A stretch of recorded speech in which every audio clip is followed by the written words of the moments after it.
Hello everyone, and welcome to Low Ink May of 2024. It is I, Mad Gamer II. I am joined by the amazing Joe Ryan. How are you doing today, my friend?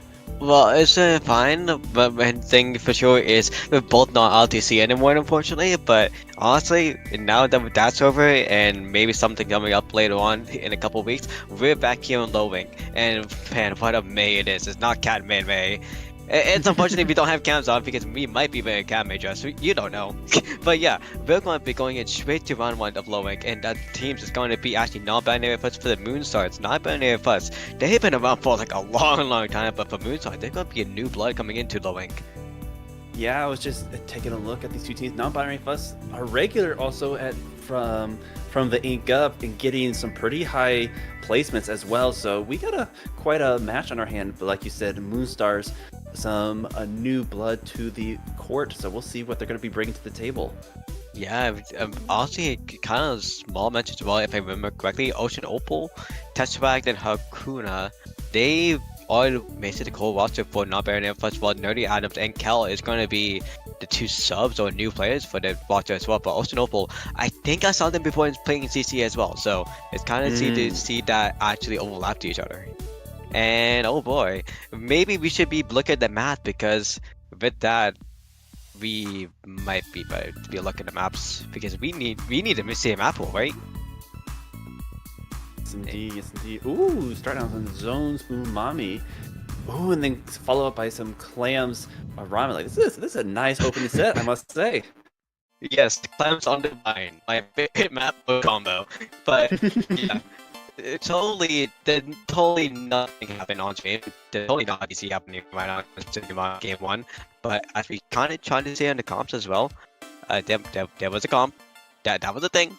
But honestly though, yeah, first thing first, we are going to be going to Splatoon to Rummy Ruins. Mads, do you know anything about the map?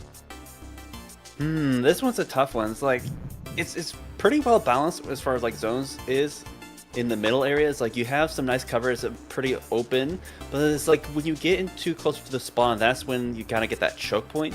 So if the defending team of the zone is able to push up far enough and get some of that leverage into the enemy base, like it's really hard to break out. There's going to be a lot of special coordination required to break back into the zone, especially considering it is a dual zones. Like you got to be able to get both zones in to get points.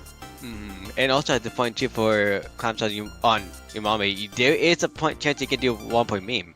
There was multiple opportunities actually saying back to LTC that if anyone watched the set on stream, there was a 1 point meme happened like 2 times already, and the team always are able to come back from it or make it even close. So maybe from these two teams, we might be able to see that out and make a really hype set going from that first game. Oh yeah, and for what we've seen, both these teams they're actually like seeded really close. We got 21 and 22, so I don't expect this to be like a complete lockout. I expect it to get down to like pretty close numbers. Like you said, get the 1 point meme and then just completely flip it next time around. Yeah, and also one thing to know as well for this Lowing, there is only 2 groups, Group A and Group B, with just a count of 100 teams. But some people didn't check it though, so it's going to be like Group A, Group B, maybe like 50 teams per thing. But yeah. Shame on you if you didn't check it. Yep. Basically, more or less. There is going to be a buy as well for each group, because there is an on and out amount of teams per group. But for this match right here, yeah, they are going to be actually seated pretty close to each other, as the match is going to be starting with the bell tolls in Group A. Now, of course, I think we didn't get a chance to check out their comp just yet, but we are going to in just a moment. I think a couple of the players are some blaster mains. Ooh, yeah, we're going to be seeing the Rapid Deco Pro coming out from non-binary fuss, and then well, that's unfortunate. That's unfortunate, but I think because of DC rules, DC already happened once a game, and now they have to play it out, because this is going to be the second DC immediately on the spot too. But on the side of non-binary fuss, we see Ocean Opal on the shot actually. We got to see as well for non-binary fuss. They are running a little bit of a range cop with the range battery actually coming to play. Indeed, and like, you know, I was talking about like these teams are pretty evenly matched, but then when you get like a player disadvantage like that, it just completely flips the game around. And this is the downside of Umami, is like if you get up close like this, it's hard for the break out, especially if you're able to chain the specials like this. But oh my goodness, that is just unfortunate. That's really questionable. So now what? Where's the Nautilus? Wait. The poor Nautilus. Oh, the poor Nautilus. They're being stuck in his own, but what we did see all Nonbinary like just having fun.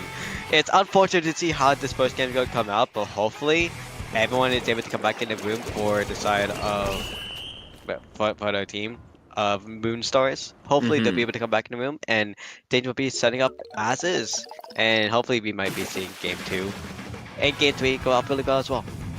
Hopefully.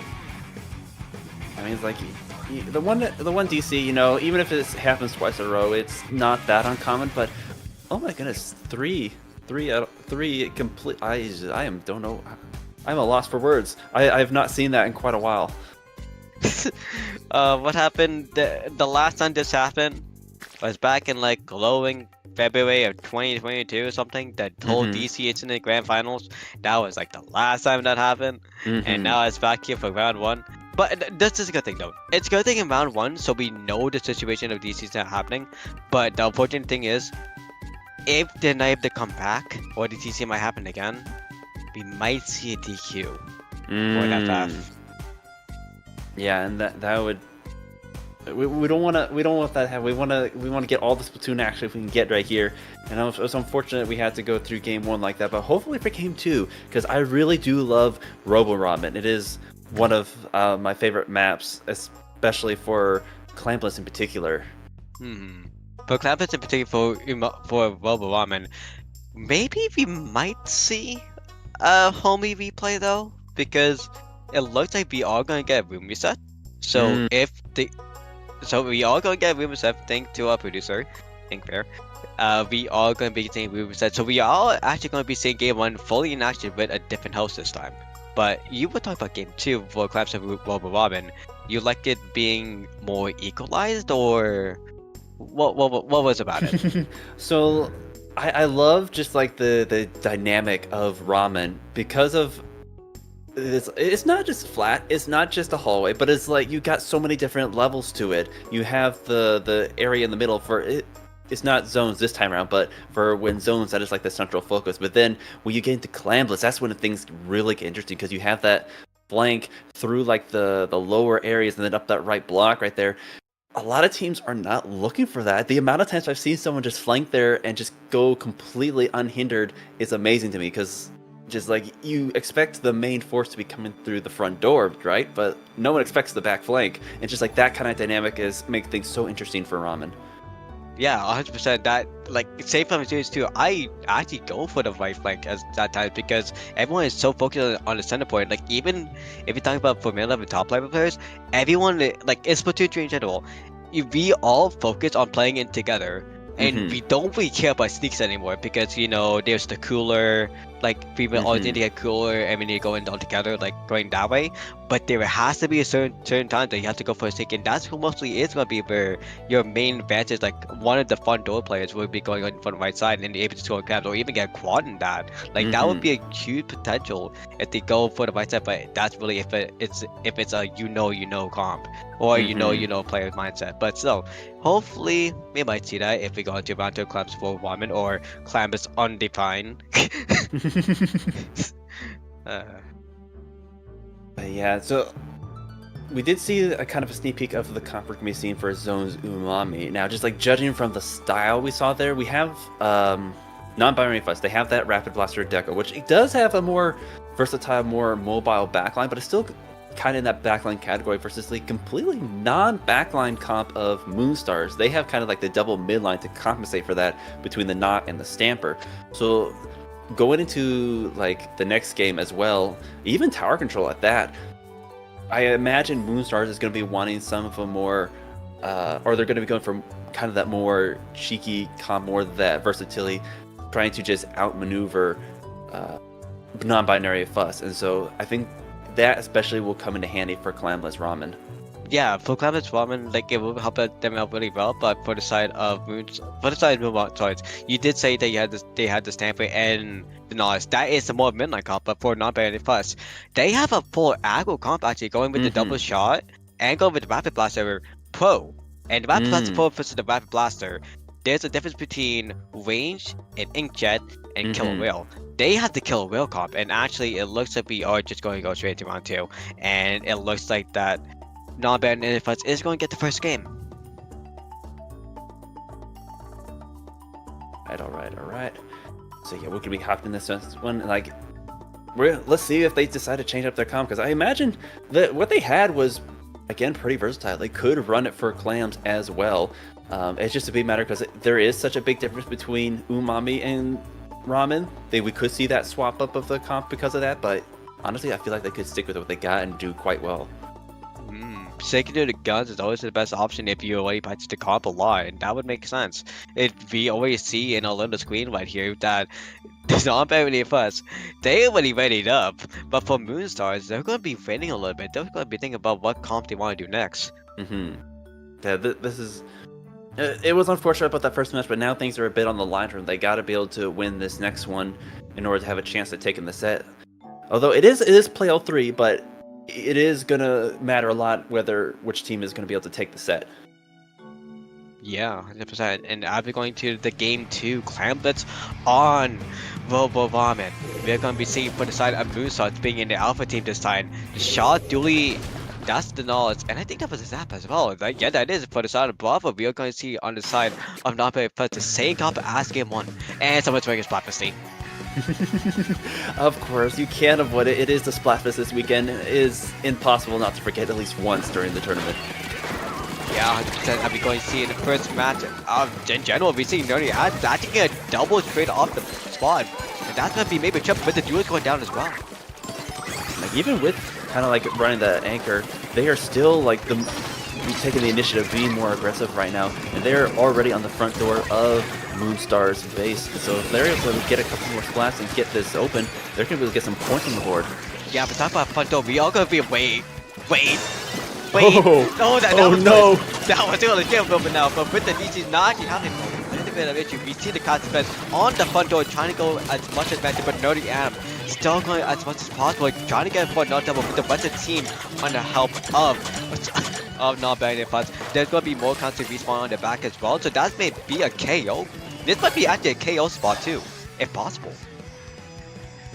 It looks like Non-Binary Plus, they did have some players down, are going to have to be back up here. Basket will close, adding that 30-point penalty, but right now, Non-Binary Plus, like, they still have a lot of control in mid. They still got a lot of pressure going for Moonstar, so like they're going to have to pull something together to break back in, but ooh, that might be the opportunity they're looking for.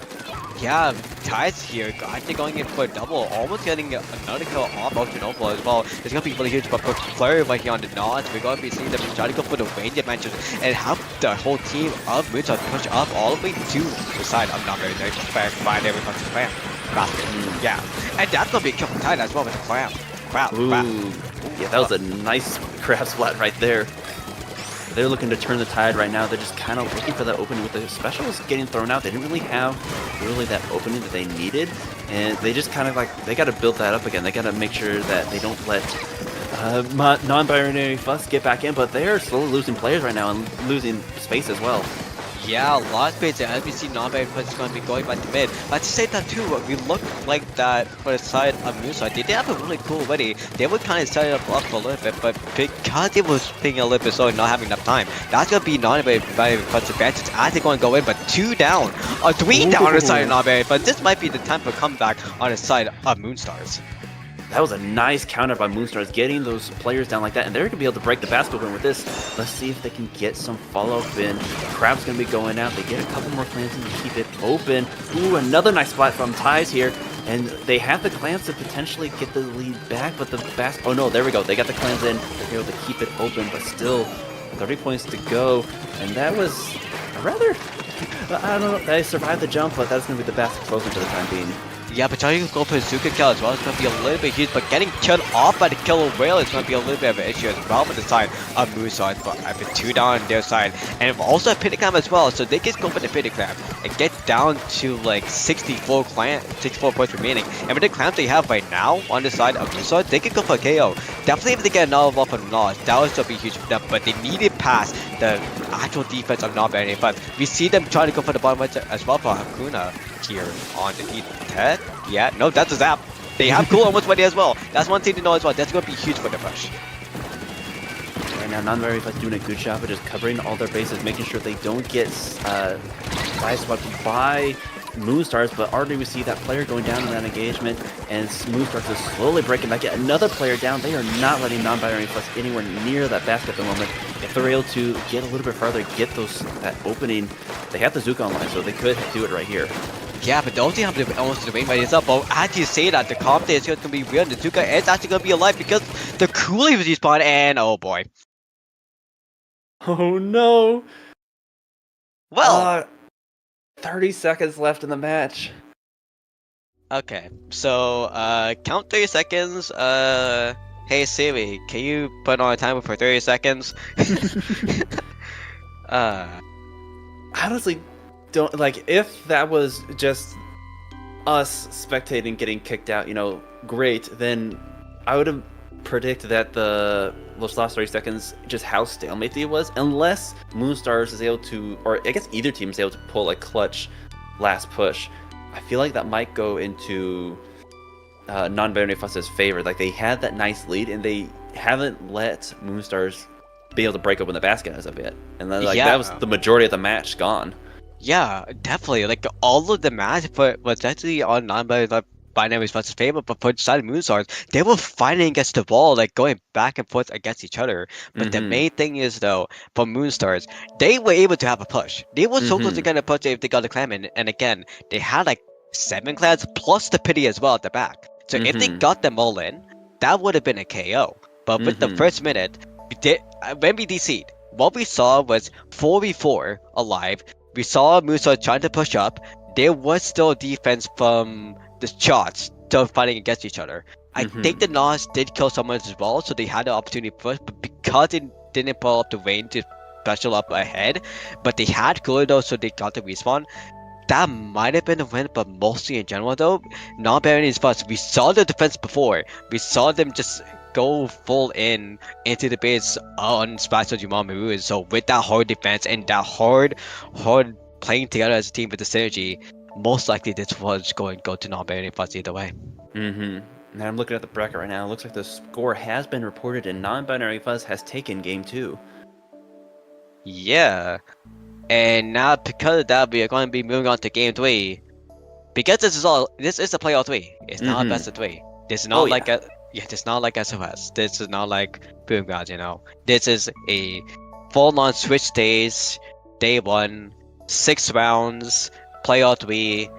Because that is a thing. And we are going to be we should be having an Alpha, Bravo, Gamma, Alpha, Beta, Gamma, maybe Delta bracket? That's unsure right now, but definitely you are going to be seeing Alpha, Beta, and Gamma bracket. That's for sure. Oh yeah, like if you're new to like the format of Low Ink, we're only on day 1, my friends. Like we're going to all the groups, all the pools. In this day 1, we got 6 of them. But then tomorrow we got your top cut. Like it's gonna be hype. We got so much for you this weekend, and we are just starting off on round 1, so the fun is just getting started. Yeah, as we're going to be waiting for the room, it's going to be sick. But honestly, since we have time, we could actually look at other matches right now for Group A. And it's going to be a lot of 3-0s, but it's going to be a couple of 2-1s going into Game 3. Yeah, a lot of teams have already finished up, but I think like that's kind of like what happens in this first round right now. Is like a lot of teams, it's just like the seeding they're just feeling each other up, figuring out like where their matchup is. So you might see some knockouts right off the bat, but it's like when you get into like those middle rounds, like 3 or 4, like that's when you start some of the more even sets. Yeah, to talk about even sets as well. Maybe look at this. We are saying for Inkception for the Superior Tricycle 2-1. We are saying Team Friendship is going to 7-8-9, just 7-9. It's just 7-8-9, 3-0. Blast Squid 8 Ink Burger. 2-1. Oktoberfest versus Fans and Most Wanted. That might be a really interesting match because if you did watch LTC, Oktoberfest did go all together as a team. And they did actually, if I remember correctly, win, well, made it close to winning, or I think won 5 pit finals. So going into low ink, that's going to be a really huge result coming off the back, and they might be a little bit of one of the hunted players in this year tournament. Indeed. Actually, speaking of like just going off of that, the results, like being able to play in low ink and in like this SOS this past Wednesday, we have Ludi coming up. If you're interested in playing Ludi, like playing these tournaments like this, getting these results is a good way to just kind of like tweak your div. Let the div judges figure out like a better or more accurate. Trying to think of the word. Scale for you. Exactly. And so like this is good to get out this weekend and start getting those results in. Yeah, like for sure. Like obviously, if you want to know, there is totally might be a stream right now on a totally different channel if you go on Twitch called Speed Ladder. That's another thing that's going on right now if you want to watch that. But you're here for low ink. You know how fun, how chaotic this will be. This is low level. Anything can happen. Anything can happen, and anything is going to be insane, and anything is going to be fun. This is why you're here in low level. At high level, you know the comps. Basically, it's gonna be the same old. But here, this is where the chaotic fun happens, and everyone is gonna be having a fun time, and you get to gamble even better. I would even say that this is like the higher end of low level. Like this is like peak. If you're able to get through low ink, like you graduate to like mid level. Like that's the quality of teams we got going on today. Because like low ink has been around a while, is like really well established, and everyone knows low ink. Everyone has played in low ink at one point or another. Yeah, one way or another, you're going to be playing low ink, but now you're going to be back here and you're going to be basically playing more better games as we move on. Come on! Oh my god, what a perfect day. Nothing is wrong. Nothing happened. Oh boy. Thank you, Nintendo. It's like if you just tuned in after watching LTC, welcome back to online. Yep, welcome back to online. Welcome back to playing Splatfest in the middle of a tournament. Every third week of the month, it's going to be low ink. Welcome back. Oh my goodness. Oh my god. So, what was the map? That's an excellent question. TC Hagglefish. It was TC Hagglefish was our third match. So TC Hagglefish, we saw again non-binary first. They most likely rated up all the way for Moonstars. They might have actually won the same comp, but since the TC did happen, we need to maybe stall and wait a little bit more longer and maybe see a jump scare of a different comp from Moonstars. Maybe might bring out Blossom themselves. I feel like with what non-binary first have been running, like they were really comfortable doing that. I think for Tyroxal Hagglefish, like it really plays into the comp they had. So like I said, like Moonstar's really got to think about what they want to bring to this next game, like what they comp with, because it is going to be tough fighting up against that blaster. I'm not going to lie. Like Hagglefish against the Pro Rapid Deco, just the main weapon itself held so much space, and then you add the whale on top of it. It's just like chip damage galore. Oh yeah, 100%. But they could go the actual regular rapid as well, because if you don't want to go for the rail, you can go for torpedo, and that's even more annoying. And if they going by CG and playing myself too, that is super annoying to keep on throwing torpedoes back to back on the tower, because you always get marked and they would need to go back into the floor every single time, and you can always get the tower back because of that. No, absolutely. I think like torpedoes gets paired with the Inkjet, which is fallen out of favor recently with like the special meta, but it just Hagglefish has always been pretty strong because it has a lot of nice advantages that it can take, especially in the mid area. But Mads, like in general though, what would be your kind of dream comp in this map if you ever would to play it? Good question. Ooh, I feel like I do like that, having that blaster hand, but I feel like I was swapping one of the shots for like a slashing machine, because like it's got that like night point sensor, and you get the Zuka, or if you want to go Booyah Bomb for tower control, that also works. But just that kind of like chip damage, but also not quite as ink hungry or ink dependent as like a range blaster. It can get around some of those corners and get some of those ledges really effectively. Definitely on the top right side as well. On Oh, yeah. nearby the green roofed tent. That's gonna be really good for something like the sausage machine regular because there is the fizzy bomb. That's gonna be conservative for paint. But if you want to go for tracking and if you want to know Zuka, that would be going for the sausage machine Neo.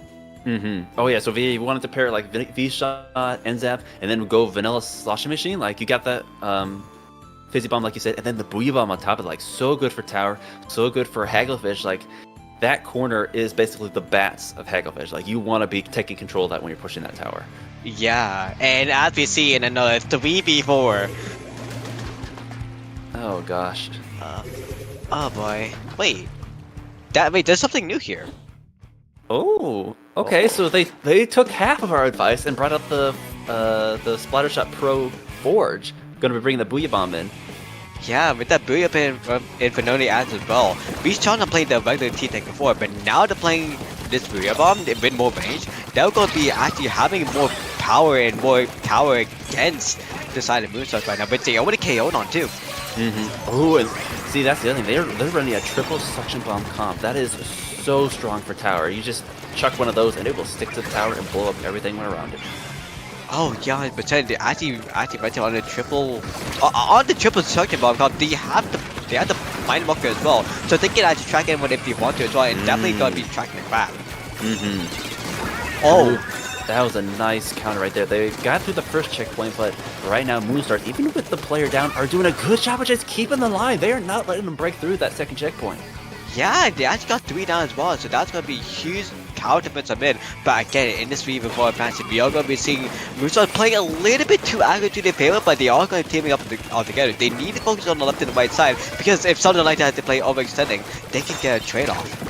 Now they don't want to really go down here, but they are going to lose 2 of their members. Ooh, the splashdown though is going to save a little bit of space, possibly get the jump in. But no, that's going to be another wipe up for Moonstars. Yeah, but the thing is, we need to know if it's 3 minutes and 34 seconds clock. They didn't get KO'd yet. They're still going on strong, and they have a crab as well, so they are going to be playing really hard defense. They don't want to get KO'd. They want to play for the love of it and play all the games because they know they can still win in this 3v4 or play at least 2 stall on the clock. The crab is online. They're just kind of like waiting out that Booyah Bomb because the Booyah Bomb landed on that crab would be game over. But they're not even going to get a chance to pop another wipeout off of Moonstars as Nonbinary Plus gets through checkpoint 2. It is on to the 3rd checkpoint. Yeah, but it's that checkpoint here. Blur on the notch, going to try to bet on the left side, but they get Zuka sniped, and that's going to be a KO. It's indeed going to be a KO. Now, like, there was a bit of an unbalance because of the player DC, but I feel like even so, Moonstars put up a heck of a fight, but then just like the coordination right at the end there, like they were able to chain so many specials just to knock out Moonstars. I think like if even if they had that 4th player, if they had gotten the snowball rolling like they did, it still would have been pretty much the same result. Yeah, it's kind of true. It's not unfortunate how that happened with all the DCs, but the main thing is though, we saw the scary synergy of non-binary plus. Like, I think if I remember correctly from a couple months ago or something, I think non-binary plus has been lowering before, and actually is in the lowering top 10, predicting. So keep an eye on them. Yeah, we could be seeing some like pretty top bracket for non-binary plus, and like you said, they've been around a while, so they are well versed and like well synergized together. Synergy is a main part of low rank or just a main part of a team in general. Like if you're a pickup, it's depending on the pickup you are. Like if you have some kind of chaotic vibe energy, that could be something that could work out well.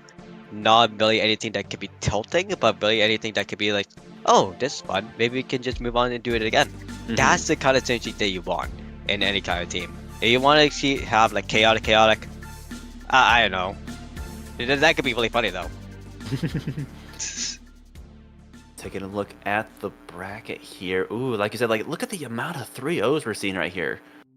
Yeah, Jesus, that's gonna be 1, 2, 3, 4, 5, 6, 7, 8, 9, 10, 11, 12, 13, 14, 15. 3-0s, but there is going to be some outliers with the 2-1 if going from gold to shell. Okay, that word central, Blast Squid, Ink Booker, as we saw before, and Team Friendship, and Inkception as well. Ooh, I gotta be low key rooting for Honorbound. They beat us out in one of the LTC brackets, but so far they are also at the 3-0 mark over on that right side there. A lot of unknown. The Howdy Hat Pirates. Oh my goodness, going 3-0 versus Ecstasy. That's a matchup that was probably interesting. And also, I had to say sorry to the Howdy Hat Pirates. And as it was like, I call you a Div 7 to Div 8 team, but no, you are like a Div 6 to Div 5 team. Sorry about that, guys. But yeah, that is going to be your Group A, but maybe might be see a little bit of Group B too. And there it is. Thank you to our producer, Ink. Yippee! Dang. Like the 3-0s are just everywhere right now. Wait. Now, like, Oh my god. You wait. I think I see 4 2-1s. Yes, there is like more. Okay, so the 2-1s, if you cannot see, there is 1 2-1 on the left side and 3 2-1s on the right side. Oh my gosh. Wow. Oh, there's that team down the bottom left. I gotta see what their name is. It's not completely loaded in. Ooh, say hi. Oh. Do you want to say hi to our vlog? Wait, what? Do you want to say hi? Wait, hold on. Do you want to say hi to who? Our vlog. That is really funny. But that is gonna be round 1. Round 2 is already confirmed. We are gonna be going to a little bit of a break as we're going to be setting everything up.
Well, hello everyone, and welcome back to Low Ink. We are in round 2 of our Swiss bracket, day 1 of Low Ink May 2024. It is I, Matt Gator II, joined once again by Drew Ryan. Yeah, hello everyone and welcome back after the chaotic round where we're going to a little bit more chill round 2 with Townson, Tigerfish, and Caution. Indeed, we were just talking like the amount of teams with Tiger in their name today. Like, is there some sort of meme that we're not aware of? There must be some kind of meme. The rise of the Tigers is imminent. Yeah, and then if you see in Group A, there's like 3 moon teams. Like, oh, what's a bit like? There's some we know something about like stars in the moon, like space, with some lowing teams or some Splatoon teams. But now Tiger, like, what's with animals now? Is this the new meme for 2024? I have no idea, but we're going to be seeing, I guess, as we continue on. I think you mentioned that one of these teams, I think Townson Tigers, was a pickup. Yes, they seem like a pickup because you can see on all names, and also one of the players, Kobolon, having a TF signal, so it could be an actual pickup, but it could be a new team. Who knows? But inside of Caution, it's Kaboop, Novaden, Corona, Lemon, Chai, Meep is going to be the sub most likely as well. This is going to be a team that has been playing for a couple months, maybe for a year. I don't remember the whole history, but they have been playing for a long time. So having them as one of the really strong teams to come in from the groups into low rank, we might be seeing them go for a really good and strong playthrough going to round 2. But we need to see the maps though to verify this or not. Ooh, starting out on Undertow Spillway is our first one. It's going to be interesting. Like, you have kind of that match of the pickup versus the established team, and then you throw in something chaotic like Rainmaker Undertow. Who knows what's going to happen? Yeah, are we going to see a lot more paint, or are we going to see a lot more winning? Because remember, this map has been changed in the recent patch because there's a little bit more of a sneak. Oh, yes. The uninkable has been inkable now, and there is the right ramp, which is going to be a little bit more jumpable, switchable. As we're going to see in the blue, it's going to be Townson Tigerfish, and on the way, on the orange, we are going to be seeing Caution. I'm liking what I'm seeing here. We're seeing the... Alright, so we have the tent and the roller on the side of the Townson Tiger here. An interesting comp right there. We have kind of that defense and then the sneaky plays of the roller. And with the changes to Undertow, I feel like that roller has got more room to work with. But we're seeing the blaster getting highlighted here. Super strong with all the unique features of this map. Better than nothing in the face of Bazooka. Yeah, but unless if it fits Azuka's Kaboop is going to get faced into that option, but we see it as well on the cost. We see from the side of cost, we see it, the shop, we see the edit, we see the machine, and we see the weapon, blast as well. It's going to be a lot of a chip heavy combat, as you actually did mention before in the last round, guys. Indeed, and we're going to be seeing... I am already forgot the Caution. Caution going to be taking the first Rainmaker pick, and here comes the cooler as well. But the roller is going to just absolutely flatten them, and we're seeing the absolute potential of the crab and the bubbler combo. That's an excellent combo right there. It is going to be an extra combo because the crab's going to get a little bit more safety as he goes to a little bit bottom and doing a little bit more shots on the ramp side nearby the checkpoint. But Techie is surviving by his scriptures with the Rainmaker. It's going to be huge as they're going to be going for the right side. If they go fully for the right side, they are able to finish the checkpoint really quickly. But with one down the zap, not having cooling play as well, and the Booyah is going to come out as well from the side of Caution. They're going to be cautiously moving through and staying on the right side with maybe like 20 seconds left on the timer. But with the Ancient surviving and getting a double as well. This may be beyond the Caution. Maybe getting a triple. Okay then. They're going to be going in for checkpoint off the spot immediately. Oh yeah, like the Townson Tigers, they had a nice recovery there, stopping the Rainmaker before the checkpoint, but that was such a good play from the Ancient, taking out 3 or 4 of them at once. That's going to be an easy first checkpoint for Caution right here, and if they have potentially the numbers to keep it going right now, they just need to paint to back it up. Yeah, and also one thing as well, we are seeing for the side of Townson Tiger. Okay, that's another double from the one inject. Oh my god. But yeah, the Townson Tigerfish, they have a back money because that 10, okay, and they get a Rainmaker kill, and maybe that's gonna be annoying what I said on the spot. Are we getting to 20 points left? There is gonna be a really good defense, but right now we need to see the Townson Tigerfish. They need a paint. Look at the orange that we see on the map right now, Maz. Yeah, like Caution went 3 down, but already we're seeing, oh my goodness, the blaster coming from behind, they're gonna grab it. It's the ends up is gonna be able to stop him with just the absolute cheeky flank right there. Oh, that could have been disastrous for Tigerfish. Yeah, the risky plays are playing scenes that you don't expect at all. That's gonna be the thing that Tigerfish need to worry about. But with the Mimic being stuck in there, but now as you see, Cobalon is gonna be picking up the Mimic and trying to get Alpha mid. We see Eric on the left side actually gonna be trying to battle the machine, the Meep, trying the best. But we see on the B side as well. That's gonna be the Mimic going back to mid.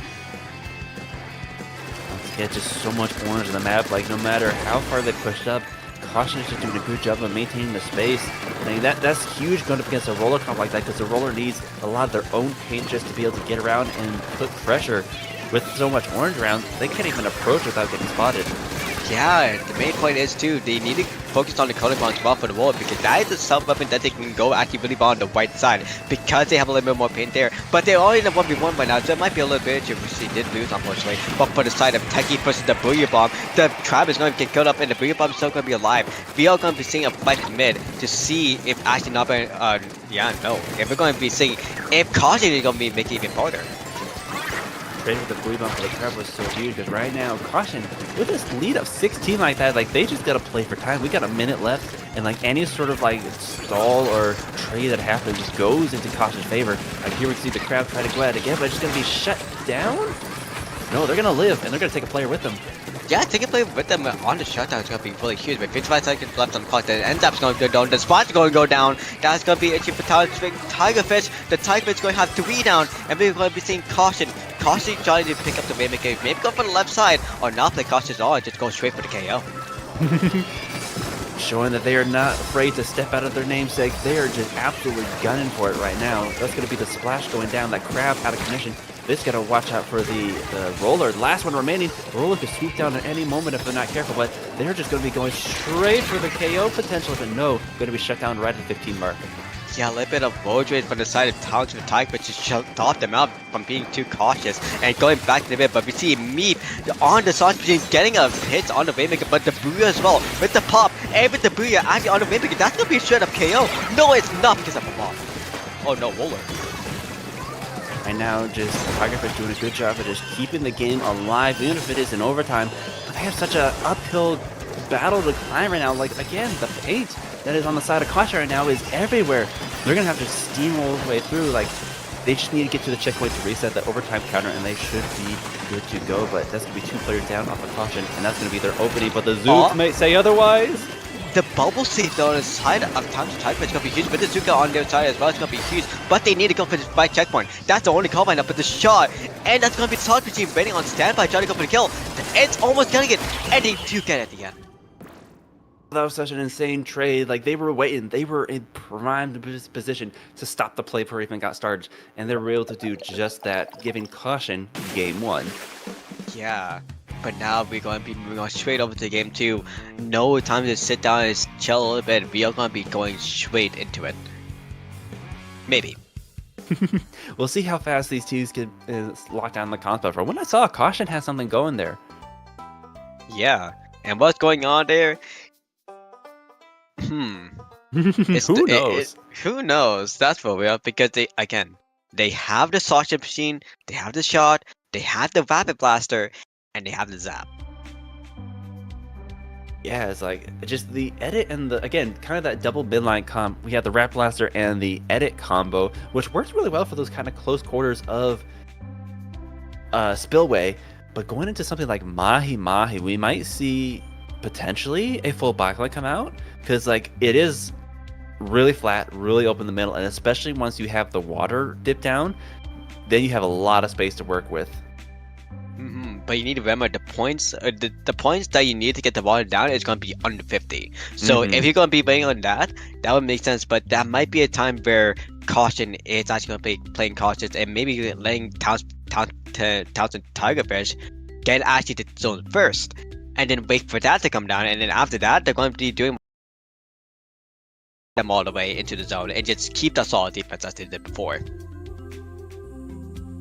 See a lot of check marks going almost immediately here, so it's like we do have some pretty consistency, or at least some players that are confident in what they're going to be playing here. But what do you expect to see here? Like, just judging what we saw so far, like what are some weapons you expect to see for Mahi zones? The blaster is going to be changing. That's the main thing. The blaster is going to be changing. Skaboop is thinking about a different change. But for the side of Alpha Team, for the side of the Townson Tigerfish, they did per se Plant, Techie, and Cobalon did press a bite on the spot, so that's gonna be mostly. They had a knowledge, but they had a knowledge, right? Yes, I do believe they did. Then they all Techie is gonna be saying on the knowledge. Cobalon, Plant, they are gonna be saying the shot and zap combo, I think. But Airbound and Skaboop, they are gonna be the two different weapons, or maybe same weapons, but they're just buying it out, as we're gonna be seeing coming in now. I like the 10 pick that they had here, but I'm very curious if they choose to stick with the roller. Ooh, we are going to be seeing the carbon roller getting swapped in here, which is honestly, I feel like is the play to be. Oh. Okay. So we are going to be seeing the pencil getting picked as a backline, but me going for the Dread Ringer, and on top of that, Skaboop with the splashdown dualies. That's going to be a huge difference in comp, but that is still going to be a huge range comp as well, because the splashdown is going to be able to do a one comp. So the Dreadringer, it's so chaotic as already, and the pencil is going to be just, you know, the regular cooler comp, and also at the same time, it's going to be depending the zone in 1 or 5 shots as well. But on the side of Townson Tigerfish, we see the carbon roll, we see the D-Take, we see the 10 coming back as well. That's going to be really huge on the side of them if they are able to come back, but as well, we need to recognize that the 10 is having back. So they are going to be trying to having the ink all the way going through. They want the team of Caution to go to them if they have special reports. No, if they have to go. Never mind. As I was saying, yeah, Tigerfish going with a double Zuka and the Tri-Strike comp, but right now they just can't even get to the zone. Caution just doing a fantastic job of just keeping them at bay with kind of the aggression they got here. Like even with the double zone painters they got between the reslider and the splashdown, they don't even need it right now. They are doing a good job of just making sure they can't even paint the zone. Yeah, that would not even paint zone. That's going to be 2 down the side of Caution, 3 down the side of Caution right now, and that's going to be Tigerfish's first capital zone. Just at a nick in time too, 12 points remaining, but they were able to cap the zone and keep the game going. Now it's their turn to be on the aggression and keeping Caution at bay. But like I said, they have the splashdown, they have the reslide, and here comes the splashdown to cap. No, they're going to be hanging on to that. That was actually a sick roll for Skaboop doing something right there, going in for Splashdown, but the Dreadbringer cleaning up from me, almost going in for triple, I can't get assist triple right there. That's still going to be the time for Plant to get out there, which they barely do. Keeping alive, I think that was the Zap or the Carbon Roller. Most likely they're going to be planning another attack to come back in. As you see, Taki just going to be doing that in mid. Yeah, like again, they have the double Zook and they have the Tri-Strike, so they have some good openers, but it's like they gotta be able to pinpoint where Caution is setting up, because it is a pretty wide open map. They gotta focus the resources somewhere, and it could be rather easy for Caution to just kind of get out of the way if they're able to, but that's gonna be 2 more, and the splashdown, and the reslide, the follow-up, just cleaning everything up in that corner. That combo right there, just going to be a little bit of a more defensive spot on the side of Caution, as they're going to be getting to the paint if they need to paint the zone, because we saw Talon's face. Okay, never mind. They almost brought that back between the Zook and the strikes. They had that zone almost flipped to the side, but they just couldn't get it in because of the amount of paint that was around the zone. Like that was just as important as keeping the paint around that zone to make sure they couldn't swim in effectively. One measly little bomb would have actually calculated the whole up for Townsend Tigerfish. But again, since all of Caution was at the zone as well, they were able to just paint it right through, and that's going to be a 2-0 actually for the side of Caution. Indeed, and like that was such a strong game for Caution as well. Like they had it down to 12 in their first push and almost brought it to that KO, which is like that push that we saw from Tigerfish. They were almost able to bring it back. Just they needed some more time to really solidify. They were just kind of on the back foot for the first half of that game. Yeah, to be moving on immediately to game 3, we are going to see Clambits on using the Zero. But now that we know both these two team comps, but for the side of Caution, we're going to see a lot more differences because they're going off by a play-by-play comp. But on the side of Alpha Team, on the side of Tigerfish, we are going to be seeing Airbound. They have been running the 10 2 times in a row now, so it doesn't make sense if they change up for the 3rd time. If we're seeing Techie on the Zap, we see Cobalon that was on the shot, and Plant. They were on the Carbon for round 2. So we might be seeing that for round 2 because the sneaks on here, if they have enough paint, that's going to be huge. And they'll give you the punch up really strong here. Oh yeah, especially that right flank on Museum. Like you want to be having a player just constantly keeping them checked. Like you want to keep someone going that way, even if it's like every once in a while, just to make sure they're not all grouped up on your ramp. Like you want to keep their focus kind of split so you're able to find them open more effectively. But the carpet is just so good at doing that. But I just wanted to say that caution, like from what we saw on Mahi, they pretty much went immediately for that ledge. They just broke directly into Tigerfish's base. And normally I would say Museum, it is going to be a bit more of a stalemate just because of how difficult it is to kind of break to the basket. But with what we saw from Caution, they could totally do it. They could totally just break in right off the bat. Yeah, remember we saw the Dreadwinger actually outside the Meep. Last time they played the Slosh Machine as well, but honestly, the Dreadwinger might be coming in for a second turn back because we saw the Dreadwinger, because we saw the Reef Slider. That's gonna be Amelia pushing, and there's no Kraken anymore because remember, Kraken is not dead. Ooh, okay. Oh. So a lot of things to unpack here. First off, we're seeing a ball point for the side of Tigerfish. Eric Bound going to swap into the back line. Still keeping the carpet roller from Plant, so that's going to be good to watch out for. But on the side of Caution, bringing it back out the edit and then comparing it with a Brush, Range Blaster, and I can't remember, Jet Squelcher. That is going to be some sort of card that's going to be really crazy, but for the side of Caution, that's where they're going to true in terms of them playing Caution, because look at the range advantage that they have. The Blaster, the Jet Squelcher, the Edit, they all have so much range over the side of Tigerfish, and the bunch as well. They're just always sneak around through, just basically trying to get that and just go on the basket and telling them jump, and then they will keep jumping in and be on the spot. But as we see on the side of Tigerfish, we are going to be seeing, as you said, shot, the Carbon, the ball point, and the zap, but the ball point is going to be huge because as we saw in HF before, they are able to actually put the ball away now. Between the Edit and the Jet Squelcher, like they want kind of that long distance paint to support the Brush and the Range Blaster just to get them in, but we saw the back come out. That's going to be huge for making pushes on the clam basket, and especially now, 3 members of Tigerfish down. That's going to be Caution's turn to break back in, and the 4th one's going to be sent back to spawn as well. Yeah, as we look for the paint as well, the Common really has nowhere to move, and that's really good for the side of Caution because they need that to just have the Common to not go anywhere but put Skaboop on the butt. That's going to be really good for them because they will be running anywhere and not having to be held back because of pinning a little bit extra, but because of the back and because of the killing, because the Common getting a triple right there, that's going to be really good defense for the side of Tigerfish. Yeah, but they got 3 members down. Oh, the Carbon Burst Bomb taking out the Edit right there. That's going to be their cooler out of commission for a little while. That's going to be huge for Tigerfish trying to break back in. But we saw from Caution, like just they didn't have quite the coordination they needed to break in. We saw the Brush try to make something happen, but get shut down immediately. Now we'll see if Tigerfish is able to turn that advantage around and start getting clams in that basket. I was going to say that too, Common getting Zuka to the face on the jet is going to be really for them. And really more to advantage as well because the Brush is going to go down, but the T-Tech and the Common is going to go down, and also the Range Blaster is going to go down. Everyone's going to be trading off, trying to go for the first score in 2 minutes and 45 seconds remaining. Yeah, but look at this overhead. Look at the amount of paint that Tigerfish still has right now. Like, even losing 2 of their members, the fact that they're able to trade them out with Caution right there means that they have a lot of space to work with still. They can kind of regroup, get something going. But the Edit going to be take down the... Oh, the Carbon. That's going to be 3 members down. Oh, that is not going to look good. And we already seen the paint just completely turn to Caution's favor. Yeah, but where are the clams, Matt? Where are the clams? That's going to be the huge thing. It's Kaboom getting first kill off airbag. That's going to be the ball point going down, so no range for them, but they're going to be a lot of bombs going to favor. It's Kaboom. It's trying to go for the top left. It's trying to go for a jump from there. They are going to tell everyone to jump, or basically trying to camp it just to play for fun. As they're going to be seeing Kaboom immediately going in for a single kill, maybe going for double, getting a single. Oh, that's my going to be 3 goodness. down. That's going to be first score.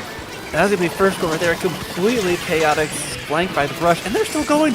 No one's been able to stop them. Skaboop just going Skaboop all over them right now. Yeah, even with another plant bump me, that's gonna be another respawn, and that's gonna be a really, really good first score, and basically might be the end score by the side of Caution. And with 1 minute and 40 seconds left, they just need to play defense. Just basically have no scores for Tigerfish and basically just going for kills, and that'll be their win. But for right now, we are going to be seeing Tigerfish fight back. With 3 down though, that's gonna be a little bit risky for them. Oh my goodness, they got 3 members down, but with the Range Blaster holding such good positioning, they were able to just mount a second push right off the bat, getting the basket open, getting through the penalty points. Let's see if they have any more follow-up. They don't have any clams in possession, but the Brush still going at it. They can't stop this Brush. They literally have no space to stop the Brush. The Carbon is going to go down by the Lemon. The Edit in full force, and the Clam is going to be jumping off. back in the base, so they need another ball to actually continue the scoring. With 1 minute left on the clock. Kamikaze just they are not letting Tigerfish out of the base. That is going to be a wipeout right there. Like 50 seconds left. Do they even need clams? They could just sit here and keep doing what they're doing, and they won't be able to stop them. But here we go. Clam basket going to be open once again. Yeah, that's going to be another ball coming to play. Lemon does have good. That's going to be immediately another pop, but that's going to be immediately a wipeout though. So this is the time to Toughish. They need to go and get some clams, and they need to paint. Since there is 30 seconds left on the clock, and the clams is going to be respawning one last time. This might be the possibility that they could go for a 100 to 20 point advantage, but they need to have another class as possible. They need to get the pity. That's going to be immediately 40 points if they get the 2 opening right there. Look how many clans they have right now already. 20. Now it's going to go down to 12. Yeah, they absolutely needed that wipeout right there, but they're going to have to find a way to follow up with it. But no, 2 of the members go down. The Carbon trying to make something happen, just stuck in this corner right now. The Range Blaster and the Spiraling just taking them off. It is just Eric Bound left, and they don't have any clams left to follow up except for the pity clam. Overtime's running out, and the foul comes in. Oh, the Kamikaze games ender right there. That's going to be a nice 304 caution. And Buzz ending it with a double. That's the most craziest thing ever too. But with that, yes, that is going to be 3-0 going to caution. A strong start going to the group, making them one of the top 2 actually. One of the top 16 actually in a group. Or top 18, because they all 1-1 right now. Oh yeah. Oh, I was thinking about what I said at the beginning of the match. Like it looked like from that first push that caution, like maybe they met their match, maybe like their comp was too chaotic to really make a statement on Museum, because Museum is hard. Like it is a very tough plat to break onto for Clam Blitz. But they showed us otherwise. Like we saw the Brush and the Range Blaster, they just went ham and would not let go for the longest time. Yeah, what you need to know basically for a Museum is just once you have a lot of advantage, once you have a lot of pain advantage, once you have a lot of pushing advantage, that's when it's your time to go. They were just waiting, they were just cooking a little bit. They just needed to have a little bit of time to know how Tigerfish actually plays out, how they aggress, how they kill off, and once they were able to get that little slight edge of knowing where you were, and basically just able to track out who's the strongest player and having them fall back, that was the time that Caution was able to push up. The Brush was able to go on top and able to just stay in there for a whole like 30 to 45 seconds. That was the hugest thing. And that would make Caution go into the video mainly, but with the rest of the team as well, able to push up and keep the aggression. That is the main thing as well too. Oh, absolutely, absolutely. I think like that Brush getting up on the top like it did, like they kind of lost track of it a couple times, just the amount of times it was circling around them. It would get so many cheeky flanks behind, getting some cheeky splats.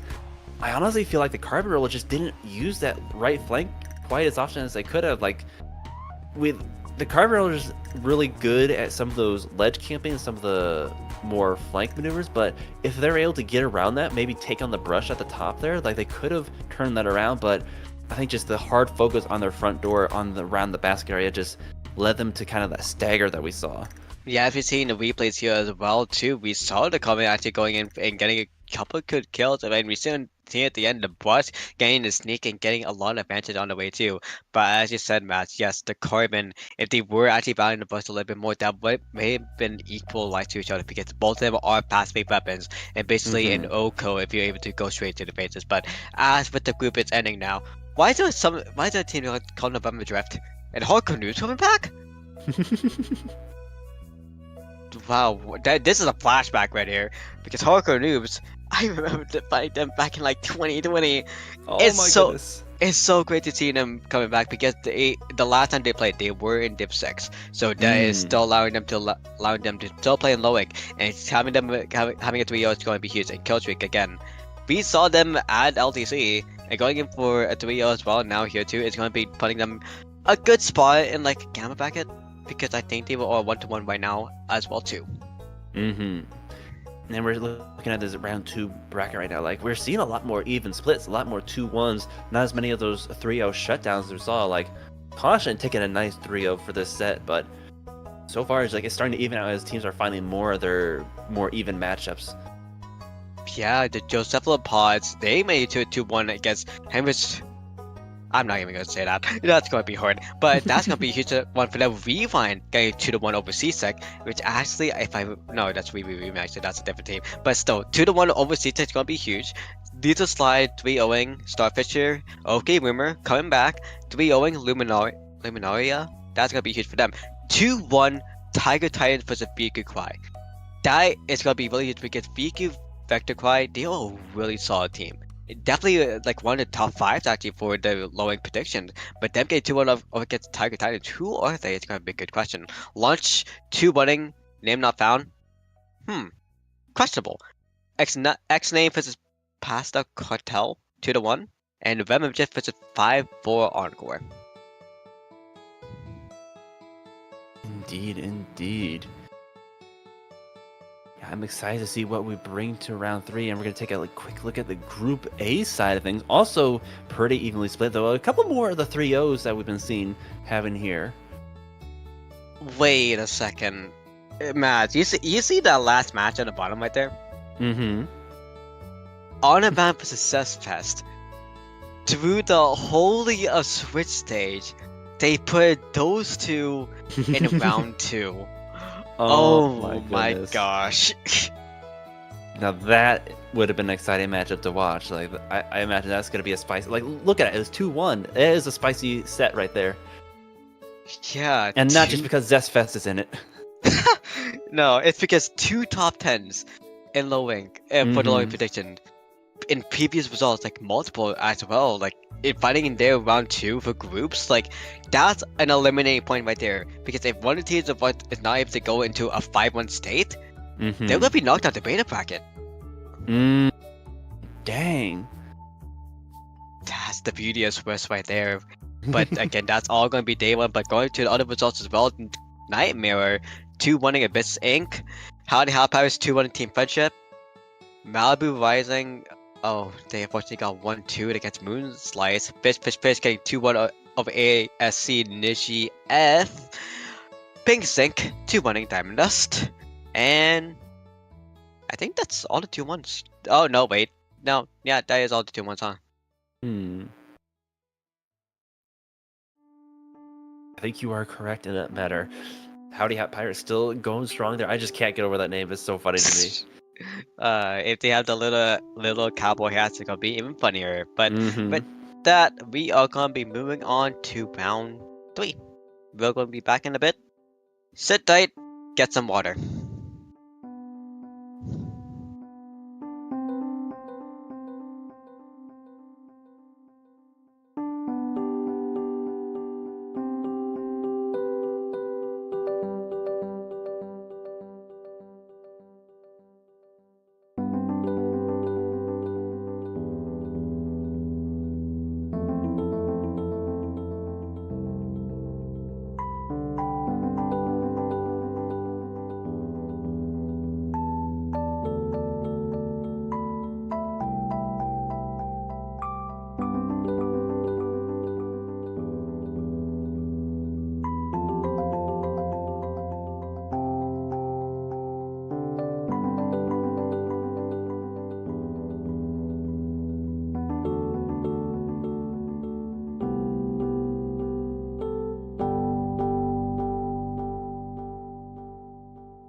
Hello everyone, and welcome back to round 3 of Low Ink May. It is I, Mad Gamer II, joined once again by Joe Ryan. Yeah, we're back here and we're back to round 3. One of our final comment blocks for lowering, but after that we're gonna be moving on to different commentators, but let's worry about that later because hey Matt, wanna hear a joke? Oh, I'd love to hear a joke. Why is 6 scared of 7? Why is 6 afraid of 7? Because of 7, 8, 9! Oh!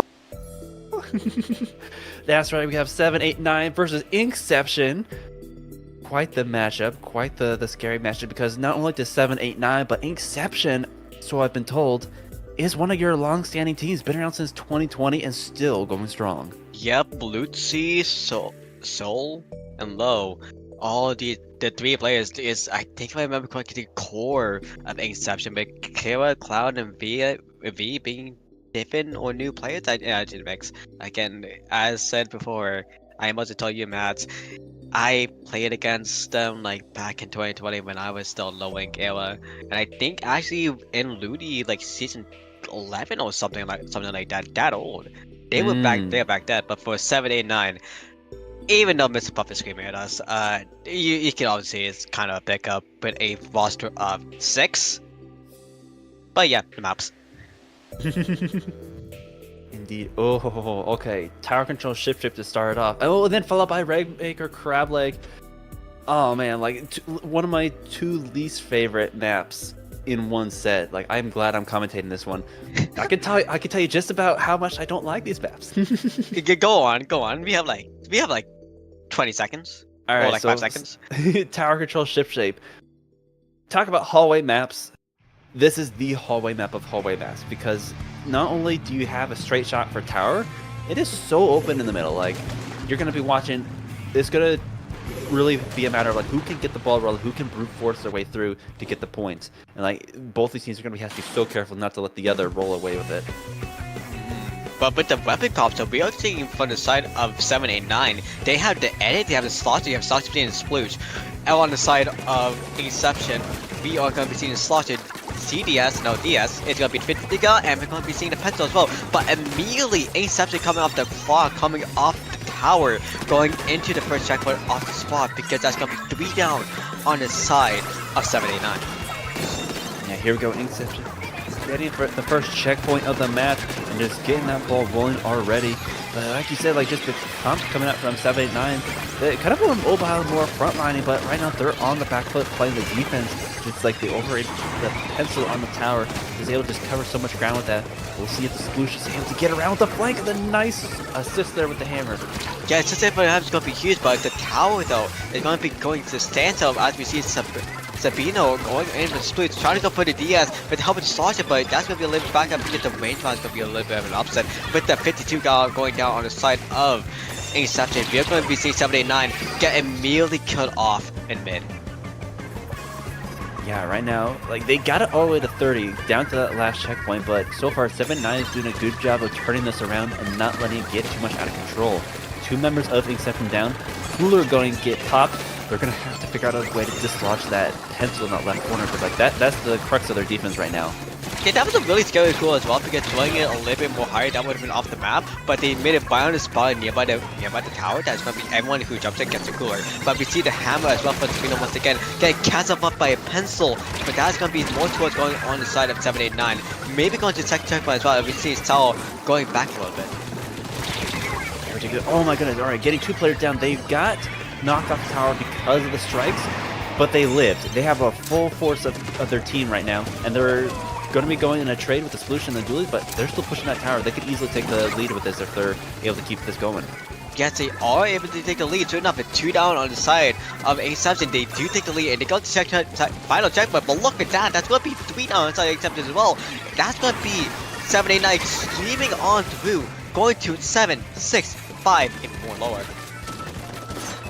Oh my goodness, the Dualies rolling off the tower at the last second, giving 789 the KO victory in match 1. Holy moly. That's a strong win right there. Because coming back from that, like you said, Matt, why you hate this map, because it's just a straight line. And then once you have an advantage, you can steamroll through that, and that's really what happened to 789. They got that advantage, they kept all the way through. Yeah, all it takes is like just one good stop, one kind of turnaround of the momentum, and you could just like completely steal the game. Like we saw right there, down to 30 in the first match for Inkception. However, 789 keeping their cool and not letting them push any farther. They just rolled with it completely, 100-0 knockout, and just like I doubt they lost more than 1 or 2 players at a time during that push. Yeah, mostly at the time they were just losing 1 or 2 players, but every time they got it back, they were just able to go through it, because every single time there was always a jump player. And that jump player staying alive is huge, because they were able to just sneak out through it, but also at the same time too, they had cooler. That was the cooler that was almost falling off the map. And since that almost fell off the map, if they did it, that would have been the end of the push. But since that was on the corner, and everyone got it on the jump as well, they just kept on going forward. But a lot of swim speed, a lot of run speed, and all of the fancy LTE kind of if they had it to just pull them through. But now we're going to be moving on to Mimimaker on Crab Lake Capital. Oh my goodness. Okay, so like this one is a little bit different.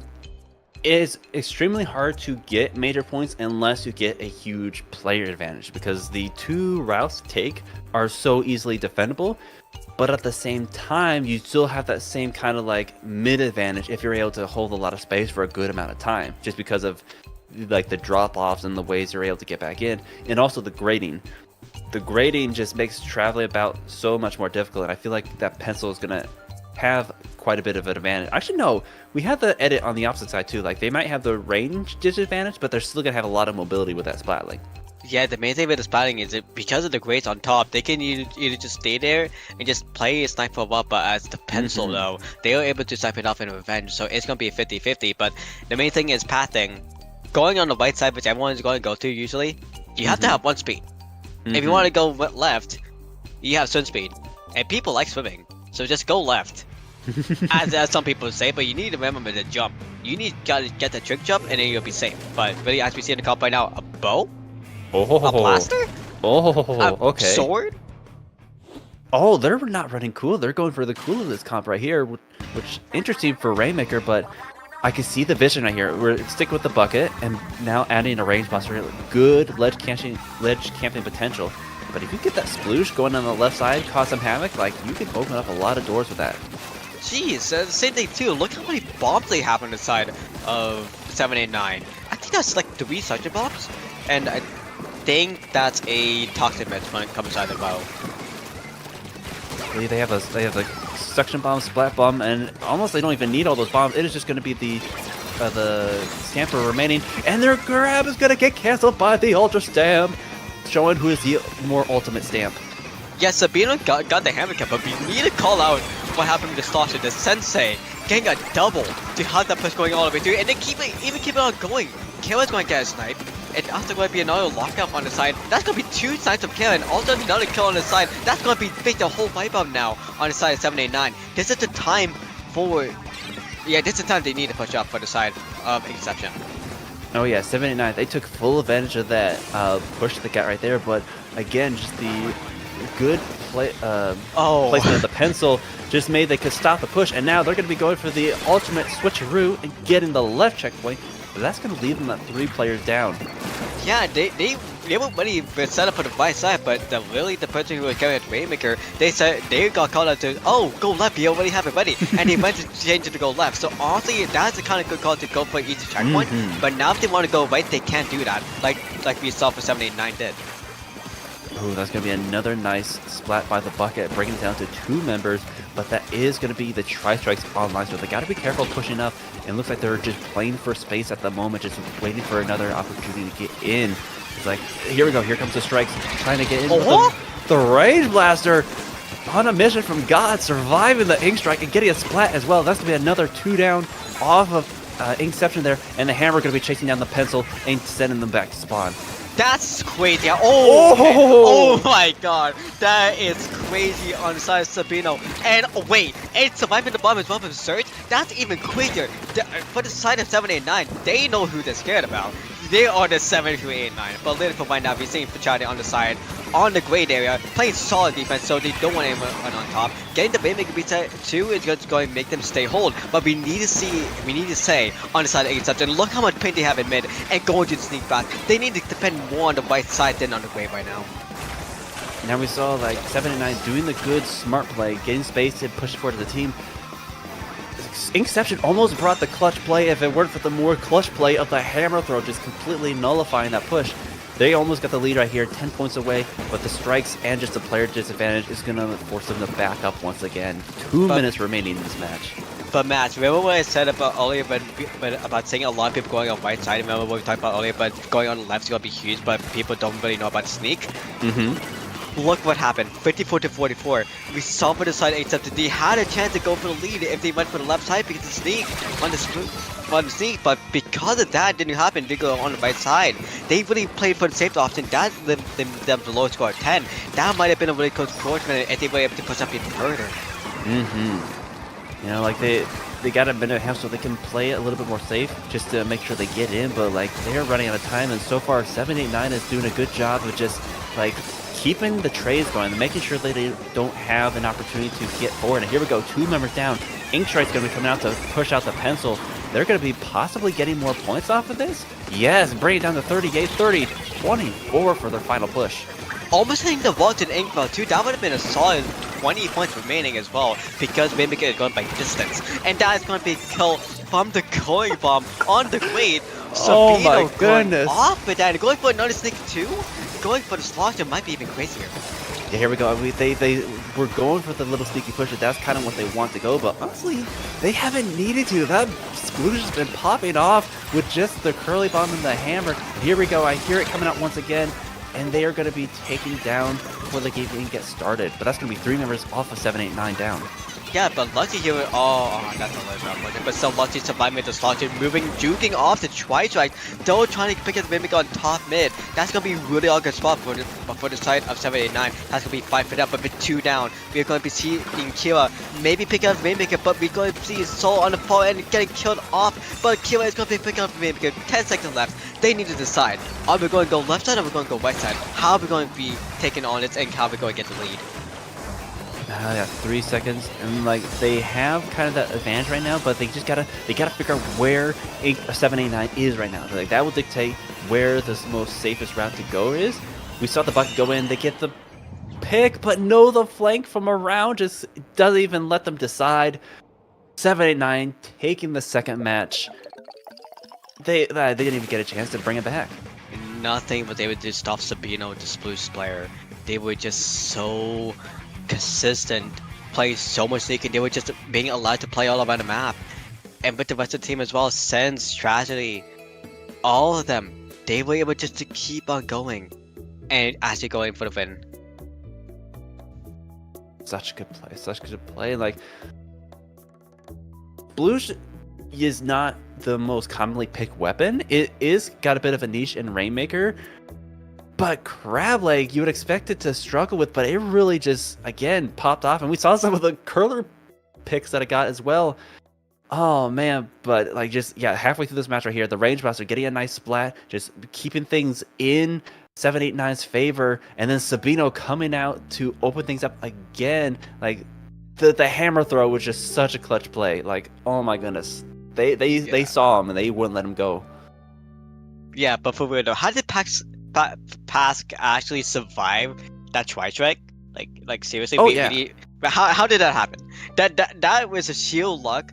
That is crazy. That literally, if they didn't get that, I think the push would have been stopped because Soul at the end of the replay, they were just wanting to go for as much points as possible, and actually just line up so well with Sabino's hammer throw. But I think if Pask didn't actually die in that session, they were able to just play more defense, and Soul might have been burned because that might have been a dodge change. But really, with that death, it might have just been a sheer coincidence and a good chain reaction going for the side of 789. I was gonna say 789. There's a lot of little things that went right for them all in a row just to make sure they just held that position. Like if Inkception had been able to just run away with that could have been the KO right there. Like that could have been a completely different game. But now we're going to be seeing a little bit of a different game and a little different mode and a little bit of a different map. Okay, pack it down. What did we see, Mads?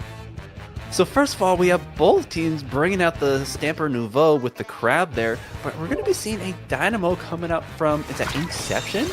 And then of course the bow swapping to the Inkling version for the chumps.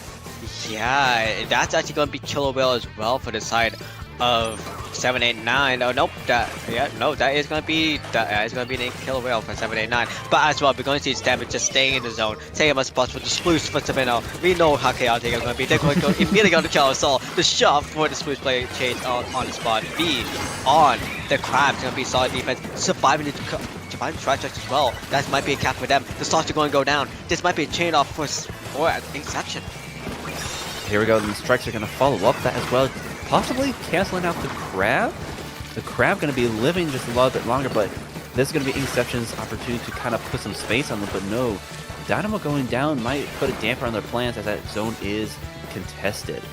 Yeah, but the zone contested, we see against Sabino on the hammer, able to capitalize on the zone with the rest of the team of 789. We are going to be seeing Sense just waiting for the Tri-Strike, going in, and actually going to be stopping the rest of Inkception. Vikira running up with the cooler on the bottom right because of war, a whole war of everyone going in, but Sense able to go in front, but Vikira is going to take that advantage victory.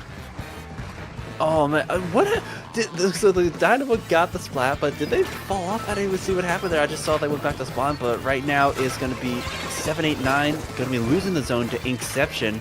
with the Sploosh player down, they're going to be trying to push in and get a nose splat off that bow. So this is a good hold for them right here.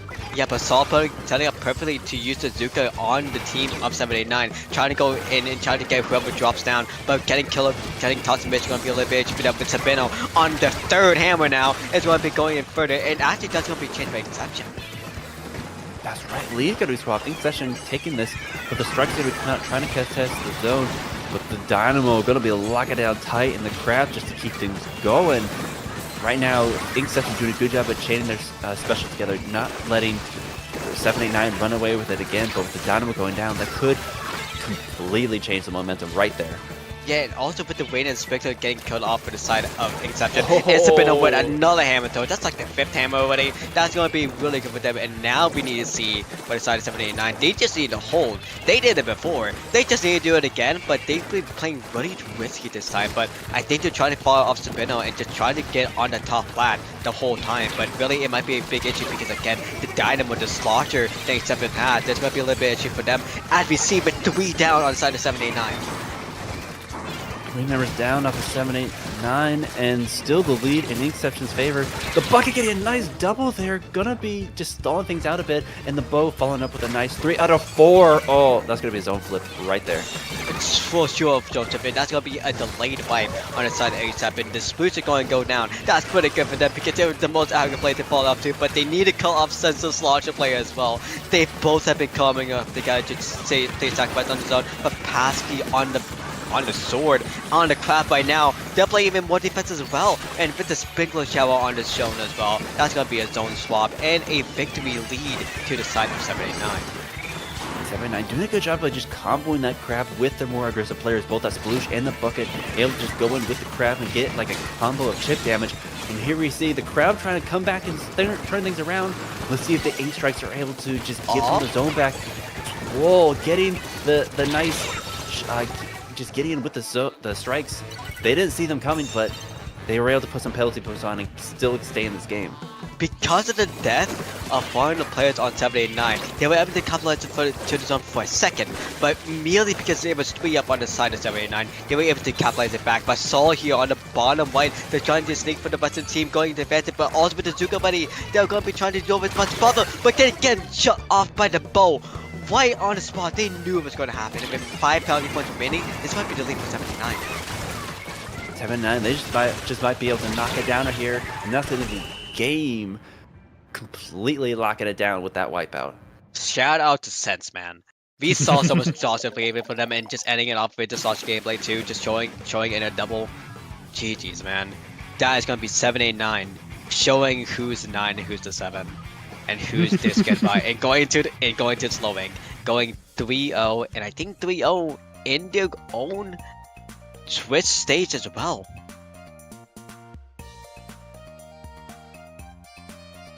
I think you are correct. Let me take a look-see.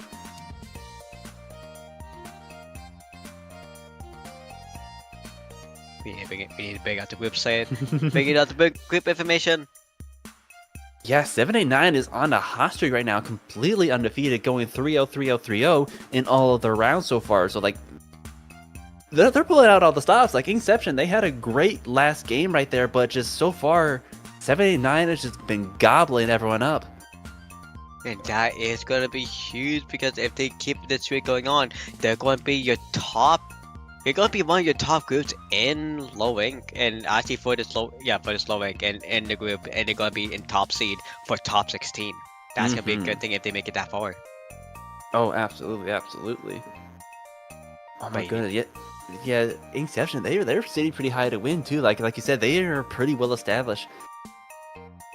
789 going in with a pickup like that, just they got some good synergy going, and just their unusual comp picks. I don't know if Inkception was quite ready for that, especially the Sploosh pick. Yeah, but as we need to see as well, as we see Group A on the high, we are seeing the Howdy Half Pirates 2-1 Black Squid Inkburger. We are seeing October 2-1 Cherry Bomb. Covered for Zephyr's 1-1 right now. Moonstar's 2-1 Overdrive.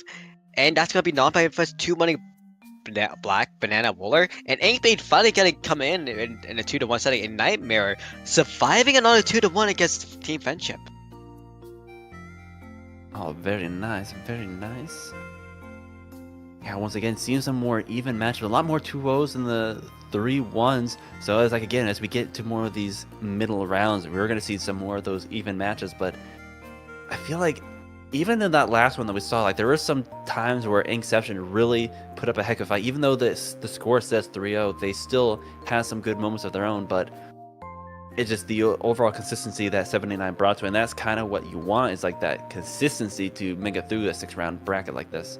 Yeah, and I've been saying for Group B, it's gonna be a little bit less 2-1s, and it's mostly gonna be a little bit more 3-0s. As we see Sheer Cold playing 2-1 against C-Sec. We're gonna see Starfish 2-1 over Vermillions. X-Name versus 5 for Encore is gonna be 1-1. BQ Vector Cry getting 1-2 over Fishfishfish Fishfishfish. Celestial getting 2-1 over Black Spooter, and Passive Cartel surviving another 2-1 over Starfish this time. And Luminera if it's a RIT Tiger Prawn.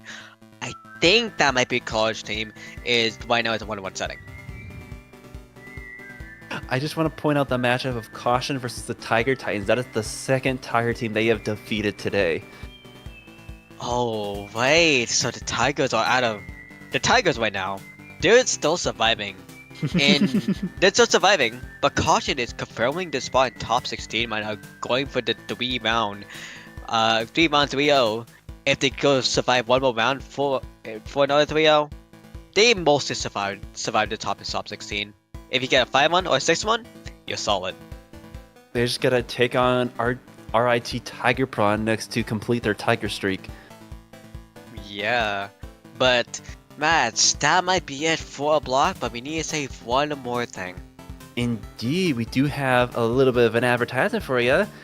If any of y'all down in the South area, the Texas area, we have Hightown Splashdown in Houston, Texas. A little bit of a local land for y'all.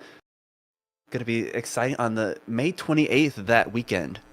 Yeah, if you missed LTC, that is going to not happen again. There is now one other land coming back, and that's going to be the Hightown Splashdown, located in Houston, Texas at Game Guys on May 28th. Registration and information is going to be on start.gg.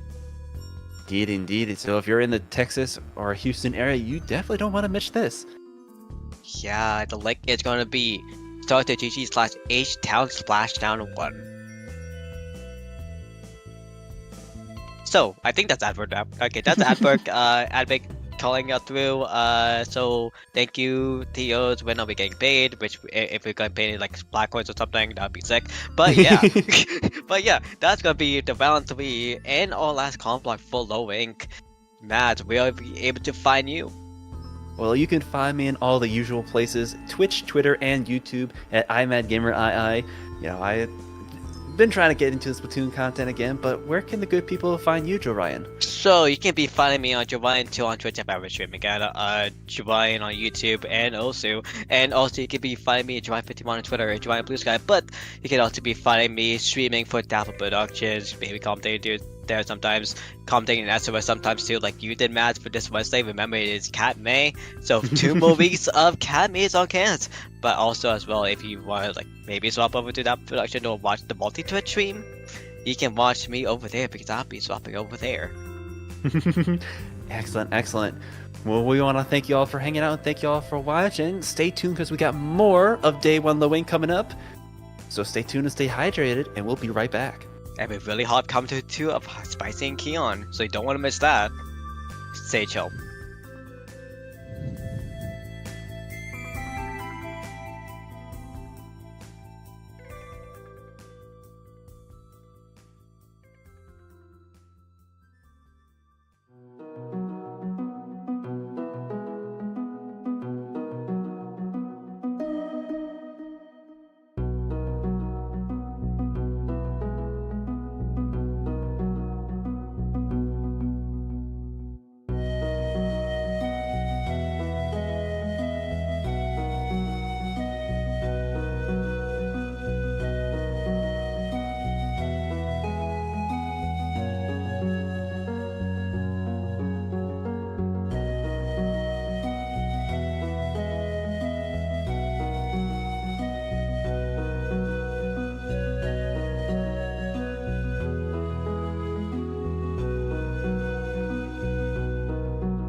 Welcome everybody back to Lowing Day 1 here in the May 2024 edition of Lowing. We got a spectacular one for you guys coming up here, and we'll be covering the last 3 rounds on top of it.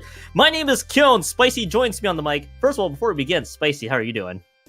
I'm doing great, Keon. Thank you again for the introduction. Really excited getting to cast with you. And Low Ink is such a big event. We all know this. It's one of the standout events in this community, even after coming off some amazing lands that we just came off from LTC and some other big events. But especially for all the low div players, the bulk of the community, the foundation of the scene, this is an event that just means so much to them. And hey, we're now in round 4 of Swiss. This is gonna be really exciting. I'm really hyped to get back into the matches here.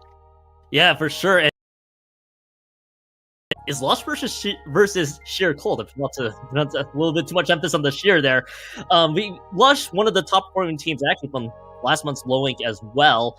Able to make alpha, so they're trying to see if they can run it back once more. Sheer Cold is the opponent coming up here. Of course, we got familiar names such as Toma, Girl Boss, Pinky, and a few other ones. If I take a quick glance at the standings, though, if I'm able to pull that one up, on that side, they should be pretty neck and neck for the most part here. Both teams are ready to queue things up here. So before I get to the standings, first map for this one will be Umami Ruins Clan Blitz coming up here, Spicy. Yeah, Clan with Umami, you've seen this become pretty popular in recent times, especially with the different seasons coming out. Clan with Umami has been one of those maps where you see a lot of teams are prepared for it, especially teams like this, Lush and Sheer Cold. We've talked about this where it's they're both very well versed in terms of playing at this level, being some of the top teams, I would think, coming into Low Ink, being close in the standings as well, trying to make that deep run here. So you know that with the amount of practice both these teams have, we're probably going to be seeing a lot of great stuff here, especially even at the low level, where Clan Blitz is really defined by the team play, the synergy, how you make the most out of those pushes, and especially on Umami, where the location of the basket there, and how you try to stop pushes on defense. It's going to be really important to see, really exciting to see what happens as we go into this next set and start off with this first game. Yeah, and you alluded to there too. This is almost going to be how certain teams actually would define their team play there, because of course Clan Blitz itself a huge, very team play oriented mode, and especially with something like Umami Ruins Clan Blitz, where the basket's really just so close to each other. One wrong fight, and that basket's going to be open against you. So defense is pretty much going to be the point of emphasis, as you noted there too. But before we continue on with that, I did have the standings actually. Sheer Cold 2-1 coming into this one, and Lush is coming into this one 3-0. Sheer Cold, of course, wanting to win this one so they can stay within top 8 range, which I believe will be what qualifies you into alpha brackets. Lush, of course, just wants to stay undefeated. So both teams having a lot to play for here. We're about to get ourselves queued in here to Umami Ruins Clan Blitz just about now. Yeah, I'm really excited to see what we open up comp-wise. We know there's going to be relatively simple options, as well as some different picks here at the low level or at this point. Taking a look now, what stands out to you so far? So this is kind of fascinating here. Sky's gonna be dishing out the 96 Gal Deco. Of course, you can't really abuse the crack and cheese strategies anymore. Because it's gonna be the jumps where that crack and recall comes in. So that's gonna be the big thing you want to keep an eye on. And for the side of Sheer Cold, it is just gonna be the Squeezer. I like the Squeezer pick as well. At least you get the Trizuka, the Splat Roller, not a bad choice, and they're gonna opt for the Cooler Break and the Heavy Headed. But before we even get to that point, Lush starts things off. They break the barrier right out of the gate, and there's 2 very quick picks there from the Blaster in general. But Lush doesn't look like they're gonna be able to extend this push anymore. It's a quick one and done push, but at least it starts. But at least we get points on the board to start things off. Now, Sheer Cold doing a really good job there, just forcing Lush to only get the bare minimum there with that power climb. Not gonna be able to do too much further, but you do see a lot of specials coming out here and a lot of potential for stuff to happen here. 2 down now on the side of Lush as well. And now Sheer Cold with that power climb ready, gonna try and force their way up, make that chance to make a push of their own here. But you see the splash zone coming out from Inka, going to find a pick onto Corgi as well. It's going to be big because now it's a 2-3 down situation now for Sheer Cold. Lush is doing a great job of keeping up their defense. Now gonna try and build up their claim economy and make a push here. Sheer Cold was just a little too bunched up close to the triple splashdown that was just dished out there, so they had to retreat all the way back, just make things count as the Trizuka gets one. But right away, they were at least able to save their power clam at the very least, but Lush is able to build one up just fine. So even though that fight was lost, they did not lose as much as they could have. on their clam economy, but Lush is just wasting no time, and those 2 power clams will not get dished in. It's, what a great hold there from Sheer Cold to get things going there. Fire Corgi is able to clear out a lot of space. This is just going to be the panic chuckins at the very least, but the rest of the team, oh, it's actually going to be Sheer Cold wiped out entirely, and Lush is going to be able to extend this push. Yeah, and there was that amount of clams also on board, having another power ready, going to get shut down there, but you saw how beautiful a push that was. They're going to be able to keep it going a little, just a bit longer, but 3 down situation now for Lush. It is going to be the end of their push, and they were, as threatening as it was, they probably would have liked to have a little more here. Now if you're decided Sheer Cold, still over half the game remaining here, and the point differential is still only at 45 plus a penalty on for Lush. So there's still definitely quite a lot of potential here for Sheer Cold to make a comeback. Having the core is going to help, and you see that there's a 2-down situation for Lush as well, with a decent number of clams online for the side of Sheer Cold, and strikes coming out to try and force an opening. This could be the start for them to finally make their way towards the basket, but 2 down, and that situation 3 down, and it's a beautiful defensive stronghold for Lush. Lush holding that one very well. The trip strikes were just a little too scattered there, and there wasn't not enough paint trying to go up the ramp, and that's what leads to the wipeout there. Lush was just all over that push from the get-go, and right now they're just hoarding clams, getting power clams set to go. They have been constantly going for these 2 power clams, and then try to win out a lot of these fights, which is a very solid strategy to boot. They're actually clearing out so much space. Triple splash now for sure will get the 2 power clams in. They bring it down to 32 points remaining. Sheer Cold still needs to look for a quick response in the grand scheme of things. Lush goes 2 down. They're not going to be able to push themselves up anymore. Sky trying to hold space, but that's all it's going to be. And Sheer Cold still stuck, having to play defense for majority of this game. There were a few successful pushes that they could have tried to do, but it ends up falling short each time. And Sky jumping out right there just to preserve their life. And that's really good for now, because with these final 90 seconds, Sheer Cold still has potential to make a comeback here. Having the power clam ready is going to help, but Sky going into that Kraken, I'm going to try and wreck some havoc here, trying to just find another pick, not going to be able to find it just quite yet onto the player with the clam. Never mind. Splatting Sully is big, and it's another 3-down situation again for Sheer Cold, and Lush is doing an amazing job here translating that defense into offense, as once again they have broken open the basket and are going to try to just keep extending this lead, maybe even look to end the game right here. Yeah, they have enough clams to do so. They just got to jump this one in, and this is going to be a good jump, and they should be able to catch this one in unless Sheer Cold says no. But Sky's lurking large Girl Boss, and the rest of Sheer Cold are having to protect that power clam to prevent the KO. So at the very least, they keep this push, they still keep the game alive, rather, not even the push. But Sheer Cold, they got a mountain to climb, and I mean a huge mountain to climb here. It's still definitely possible, but they have 37 seconds to at least play the greatest Splatoon game that they possibly can. But the squeezer unfortunately going down. Girl Boss goes to get down as well. Only 30 seconds left to go. Lush is in total control. Yeah, now Toma just trying to find some picks here with that heavy edit, just trying to stay alive as well, with about 20 seconds to go. And now it's all going to depend on what kind of clam economy we have from Sheer Cold here. Not only do they have to have that power clam ready, but they also have to make a push in towards the basket once overtime starts, not trying to run anytime. But we've seen the defense of Lush hold strong here, and let's see if they're going to be able to have that one last defensive stand. Fire Corgi with a pick on there with the Zuka as well, but the Kraken for Sky coming out, trying to just find these extra picks, finding another one as well, and Sheer Cold is having a rough time getting to the basket, and 3 down, make that alive, and that is the dagger for game 1, it looks like. Yeah, that's gonna for sure be the dagger there. They're just gonna cash in this power claim just to put an end to this madness there, and Lush start continuing where they left off in the previous sets. They start this first map off strong with a 1-0 set lead coming into this one. Of course, play all three is in play here, but what a game really out of Lush. From start to finish, a lot of great picks across the board. They got so much value across the many Trizukas I think I've seen, or even the triple splash on top of it. Kraken used to displace the rest of Sheer Cold across the board, and really at that point, Sheer Cold anytime Sheer Cold's looking for a response, just stop short each go around. Exactly. I remember just watching Lush play, and like I alluded to it at one point, but it's just such a beautiful translation of defense into offense. Honestly, you saw how they were using those specials, using bazooka, where to be the Kraken or strikes, being able to just force Sheer Cold into maybe like not the most efficient way of making that opening, making that offensive push. And because of that, Lush is just putting on so much defensive pressure. And from that, getting those massive picks there, 2 down, 3 down, even multiple wipes as well, translating that into offense. It's been amazing there. But now going into tower control, Manta Maria, what do you think is on the minds of Sheer Cold going into this, trying to get back on the board?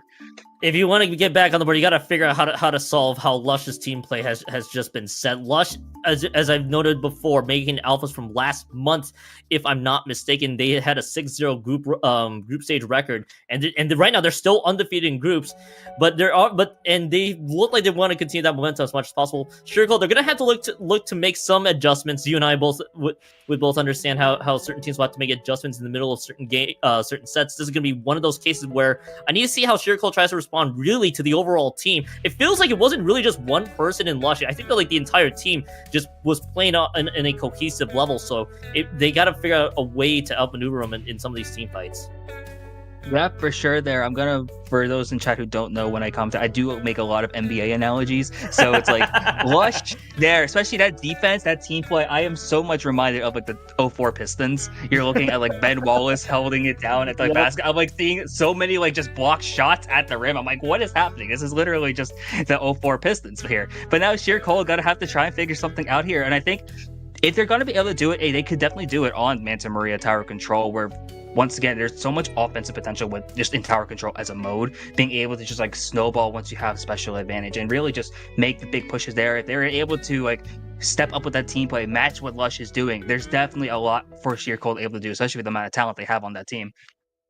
Yeah, notably so. And I appreciate your analogy there as well. For people who are huge historians about professional basketball, I quickly picked up on that space, and I hated that I picked up on it as quick as I did. But everybody else tuning in, probably you may expect a few sports analogies to leak through them there. But enough talk about that. You do have Manta Maria Tower Control coming up there, Spicy. You know there too, a lot of potential on offense, especially with how the tower pathing works out. Want to see what Sheer Cold dishes out. Girl Boss is going to be switching over to the Rush. I believe the Dynamo is also the change there. Trixie switches over to the Slosher, and I believe another member on Lush is, and yes, it's going to be Ink on the Tri-Slosher DeVoe. I love the Slosher change too. I want to see, however, if Sheer Cold can take advantage here, especially instead of Heavy Edits, going to switch over to that Dynamo for the cooler option this time.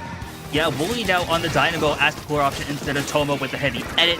Gonna try to look for some different changes here, because now we have the Junior here with Tomo having that bubble for the tower, which is gonna be really helpful here. And you're seeing that Sheer Cold already trying to make that first opening push. Girl Boss trying to find his extra pick, and yeah, they do in that 2v1 situation. Whale coming out as well, and this is a really good opening start so far for Sheer Cold. Already past the first checkpoint here. Already past the first checkpoint. The first checkpoint pretty much inconsequential though in the grand scheme of things. It's going to really boil down to how do they play around the map. And so far they're doing a good job of that. They've already taken out 2 members of Lush. Now you got to start taking advantage here if you are Sheer Cold. Stagger 3 down there. Inko's the only one that is alive. You got to look out for that Tri-Slosh Nouveau. And is able to take 2 out by themselves, but they will keep this push at least alive in the interim. And the Girl Boss trying to strike big with the Ink push by themselves, but it doesn't look like they're going to get too much value. Jumps coming in. They still have a decent control of Street here. They may be able to clear up the second checkpoint if they have the chance. The Dynamo takes 1. Sheer Cold is able to sustain this push in Street somehow, and it ends with the wipeout. That was incredible from Sheer Cold. That was insane Dynamo play right there. Absolutely dynamic, honestly, there. Tactical are also online, and now Sheer Cold is rocking past that second checkpoint with some buffs as well. The Whale coming out again, and this momentum is going really well in their favor here, just doing so much of just to stop the pressure that Lush has been adding, because look at how this has been translated over Sheer Cold. Now in full swing, Bubble online as well. Now on the tower, and now with 2 down on each side. This is looking really good for Sheer Cold here, as Lush has a long way to go if they want to make a comeback. Lush is losing so many fights. No responses to the Dynamo whatsoever. They're going to be able to clear this checkpoint. This could be the greatest response we'll see from Sheer Cold. That's only the other strength they can. Lush, they will hold defense. They cannot.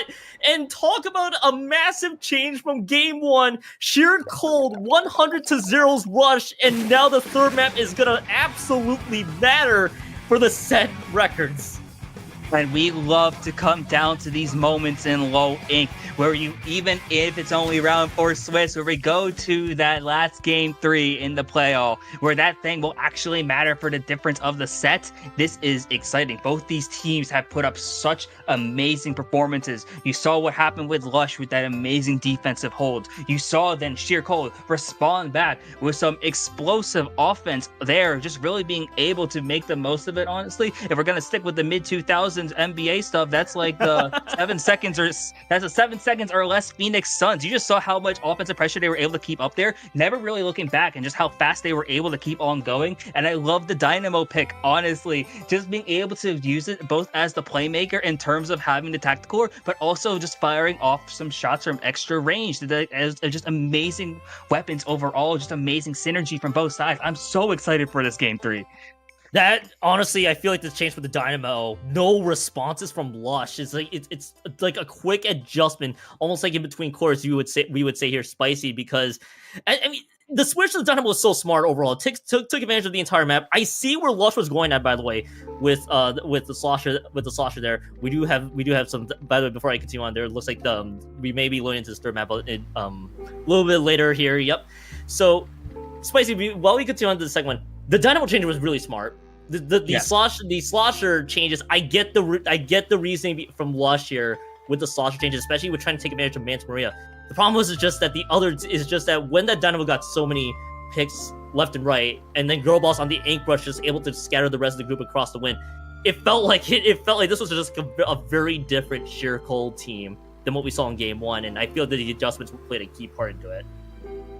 Yeah, and I definitely think adjustments is such an important thing, especially in low ink. One thing I'm gonna reference a bunch in this block is that when you get to this part of low ink day 1, stamina really does matter, and being able to have the playing stamina in terms of the physical capability, but also the mental stamina of knowing how to make adjustments going into game 4 or set 4 of basically on your 12th game at this point. Out of what's going to be a long day of just Splatoon, it's so important there just to be able to have that flexibility in terms of that mental capacity, just being able to know what adjustments we have to make in game, whether it be out of game.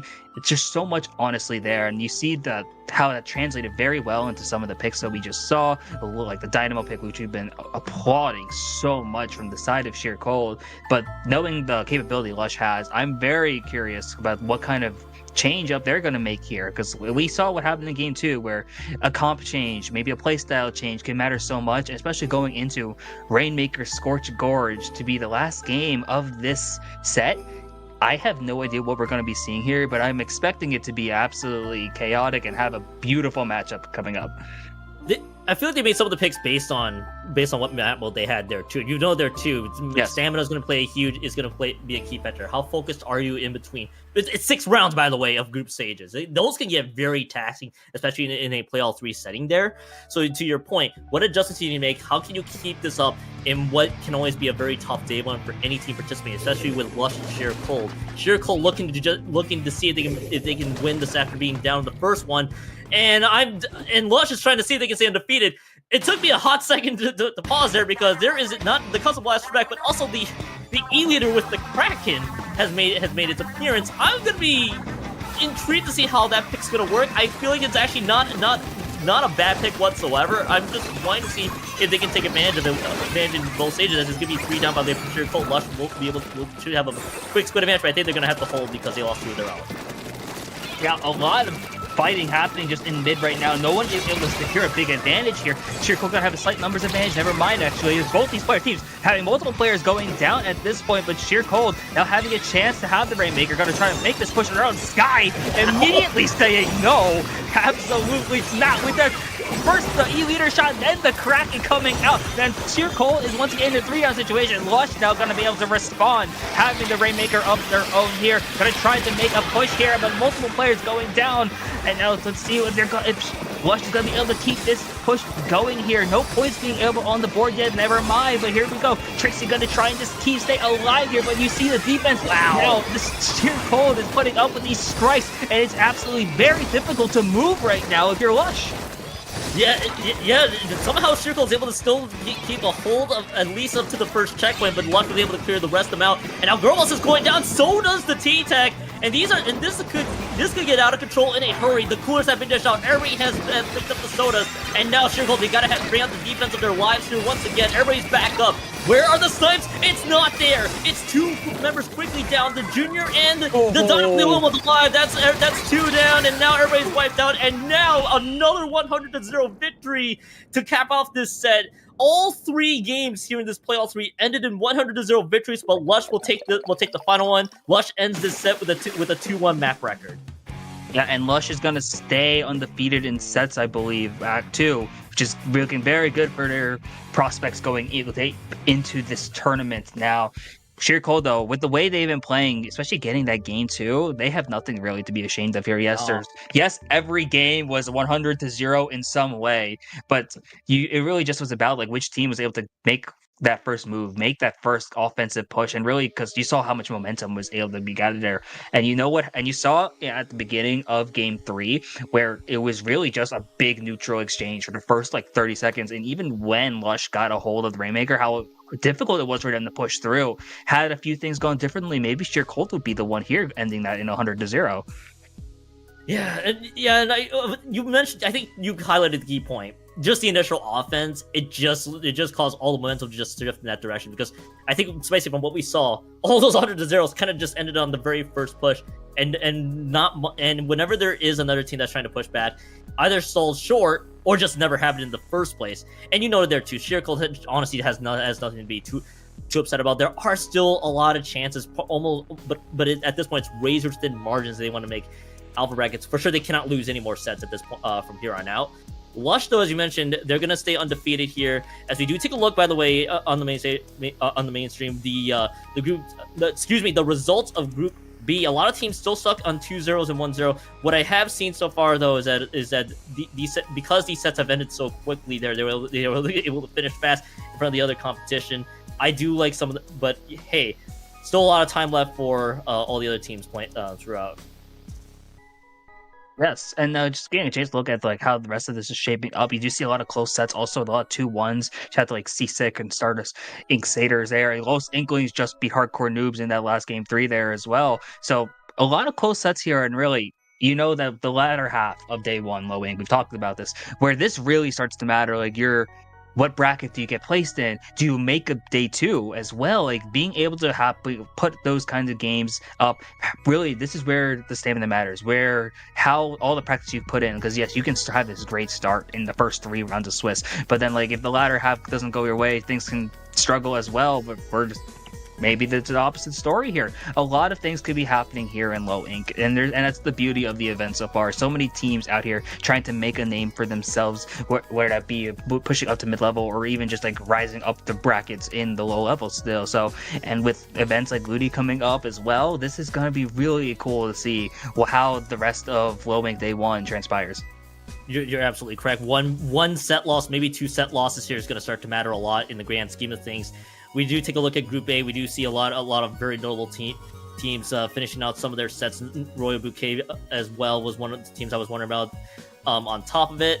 And hey, as you noted there too, Zestfest also in 7-8-9, also midway through their set, 1-0 to boot there. And you pointed it out there too, Spicy. With Ludi season, of course, coming up, I bet a lot of these teams are probably looking to see if they can get some results on the board. And hey, for all we know, some of the teams that we have seen here, they look like they are reared up and ready to go for the most part. They probably are looking forward to not just how this Low Ink weekend ends, but also how they will place if they were to participate in Ludi. That's all theoreticals coming up. But Spicy, that concluded our round 4 stream set. But before we cut the break, we do have a quick plug we want to share you guys once again. You heard it here in the last round. Why not we do it again?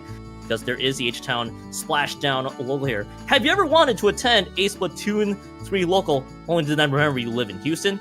Round up your Squid Squads and come out to the game, guys, at Almeida Mall on May 28th and be someone who's really good at Splatoon. The Splatoon 3 LAN is located in Houston, Texas. Located game, guys, on May 28th. And of course, if you want to register, and for more information rather, and you want to register for this LAN here, go to start.gg/HTown Splashdown1 for more details.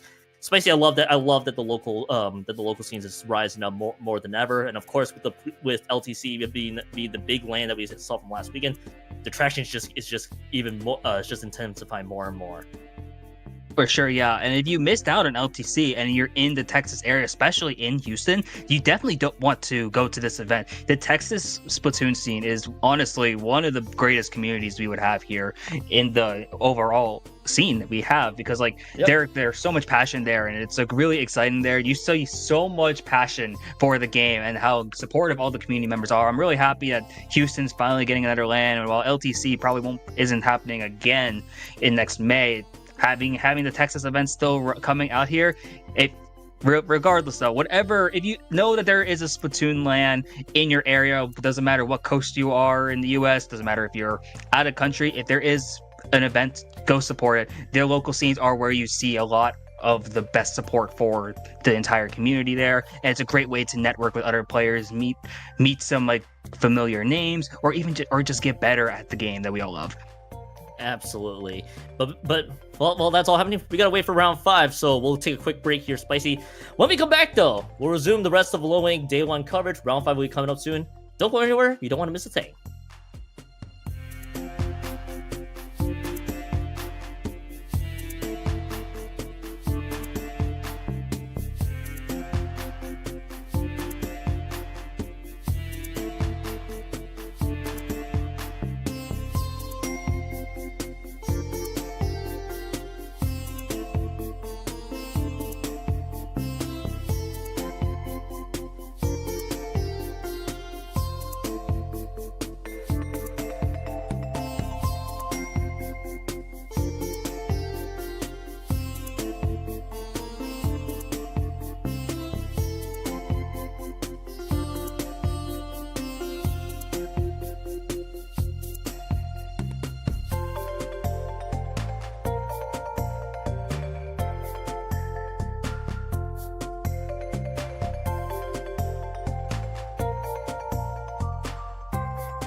Welcome back, everybody, to Low Ink Day 1. Was about to stumble on my words there for a hot second, but Round 5 coverage is about to get underway.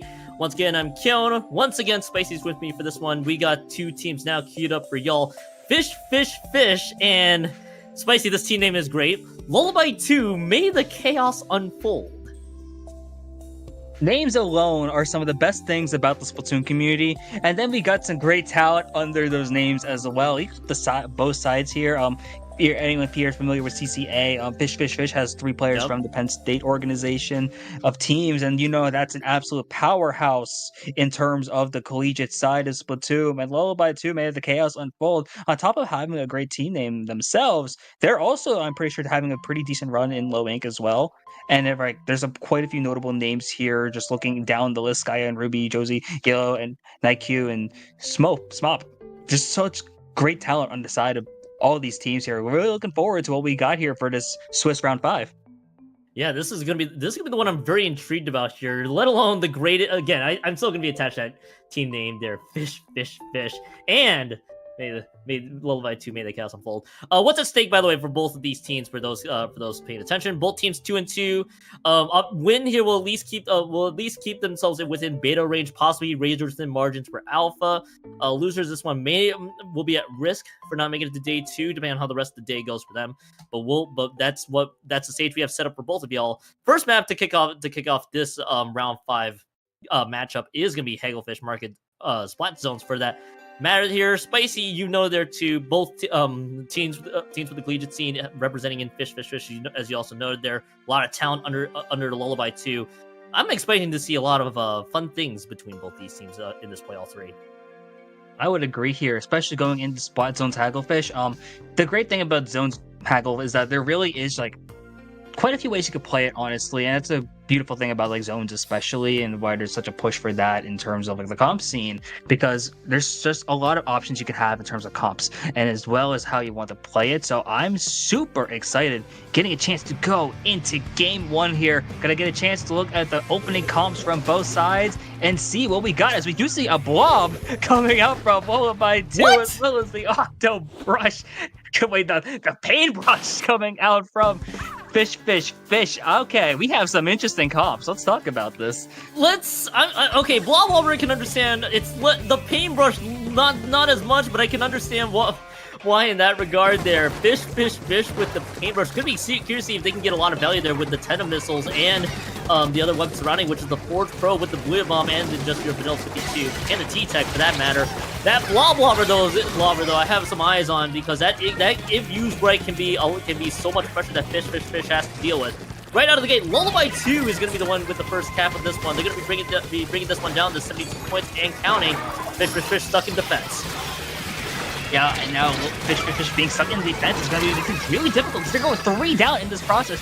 Iron now is just going to have to force that Booyah Bomb into mid, but with the amount of paint coverage that Lullaby 2 is able to put out there, they're just able to neutralize that and negate that entire thing. Skya now peeking there with that blast. You're going to try and just force something here, and you see the positioning of Lullaby 2. There's so much chaos unfolding at this point. The strike's coming out, but they're not going to be able to do anything here. But Arctan now putting with that pit push, going to have to do something here because the time is ticking now with about 13 left. I don't even know if there's going to be enough to do anything here. If you're decided to blow by 2, that Booyah Bomb is going to be coming in at the last second. It's going to neutralize the zone, but I don't know if it's going to be enough just now. Oh my god, strikes coming out, and that is already it for Lullaby 2 taking that first game.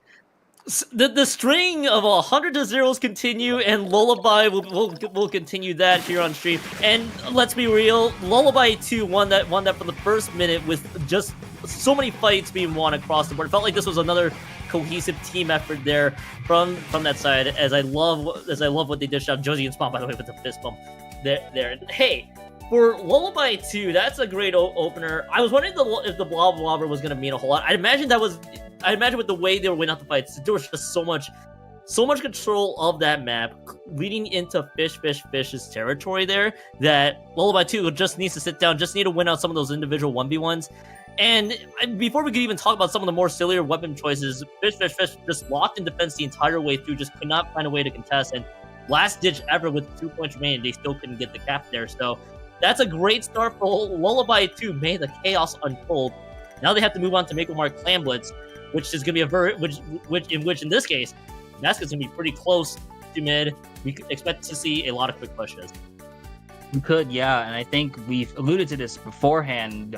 You mentioned that there's a lot of beautiful team play coming out from Lullaby 2. And I think that's going to translate very well here into Clan Blitz Makomar, just giving a chance, especially with the distance between the baskets there, how close in proximity it is. Once you get that opening, it's really easy just to get that basket and make that kind of scoring. Now, if you're on the side of Fishfishfish, there's definitely still a lot you can do here, especially on the defensive end. I think there are some good ideas in terms of their comps, and you know that the support system that Penn State has in terms of just that kind of team organization. I would imagine that Fishfishfish has a lot of great resources to prepare them for moments like this, or like, okay, we are low ink, we're in set number 5, and this might help determine what do we play day 2 at all at this point. Yep. So this is going to be big for them. They probably already know like the set, it's how much the set matters, and just going to be able to make those adjustments on the fly here. I'm really excited to see what they bring out now.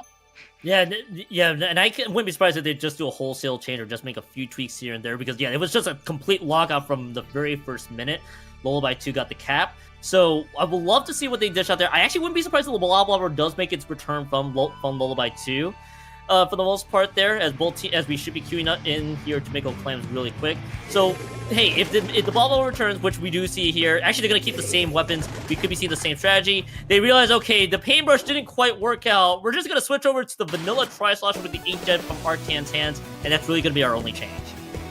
I do like the addition of the Vanilla Tri here, going to offer that Inkjet as well as a Toxic Mist, which might help slow down the movement options for Lullaby 2, and I think that's going to be actually pretty substantial, especially with how fast these pushes can be made. Nova going to try and stay alive here because the roller from the side of Lullaby 2 going to try and fight them off here, but now member of Fishfishfish going down at this moment, and now 2 members going down as well. Clam economy starting to quickly sway in favor of Lullaby 2, but 2 members going down on each side here, and within these first 35 seconds or so, a lot has been happening just in this mid-state.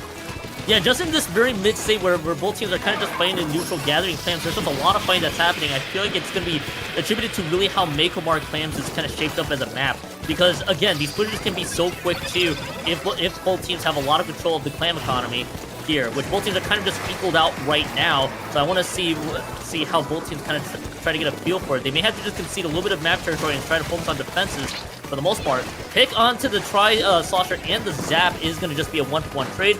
Both teams really just can't move too far up quite yet. I think they're just contemplating it a little patiently.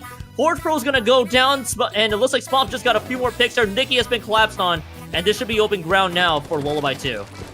Yeah, and made a chaos unfold once again. This has an opportunity for them to make the push, but they don't have a power clam ready just yet. You see that there's a lot of passing going on as well. There does lead to a great office there, and there's the bubble as well to keep up this positioning here. This is a great potential way to throw in some extra clams with that bubble to provide an extra defense as well as the wave breaker. You see how there's so much support for this opening push, and now all that's translated to multiple picks in the process. Fishfishfish really struggling to get through and trying to struggle to get it in, and they're staggering a bit as well. So this is an amazing opening option for Lullaby 2 at this point. Gonna try to keep this basket open. This basket doesn't look like it's gonna stop. Yeah, this basket has not stopped. This has been great control of the left side of the map from Lullaby 2.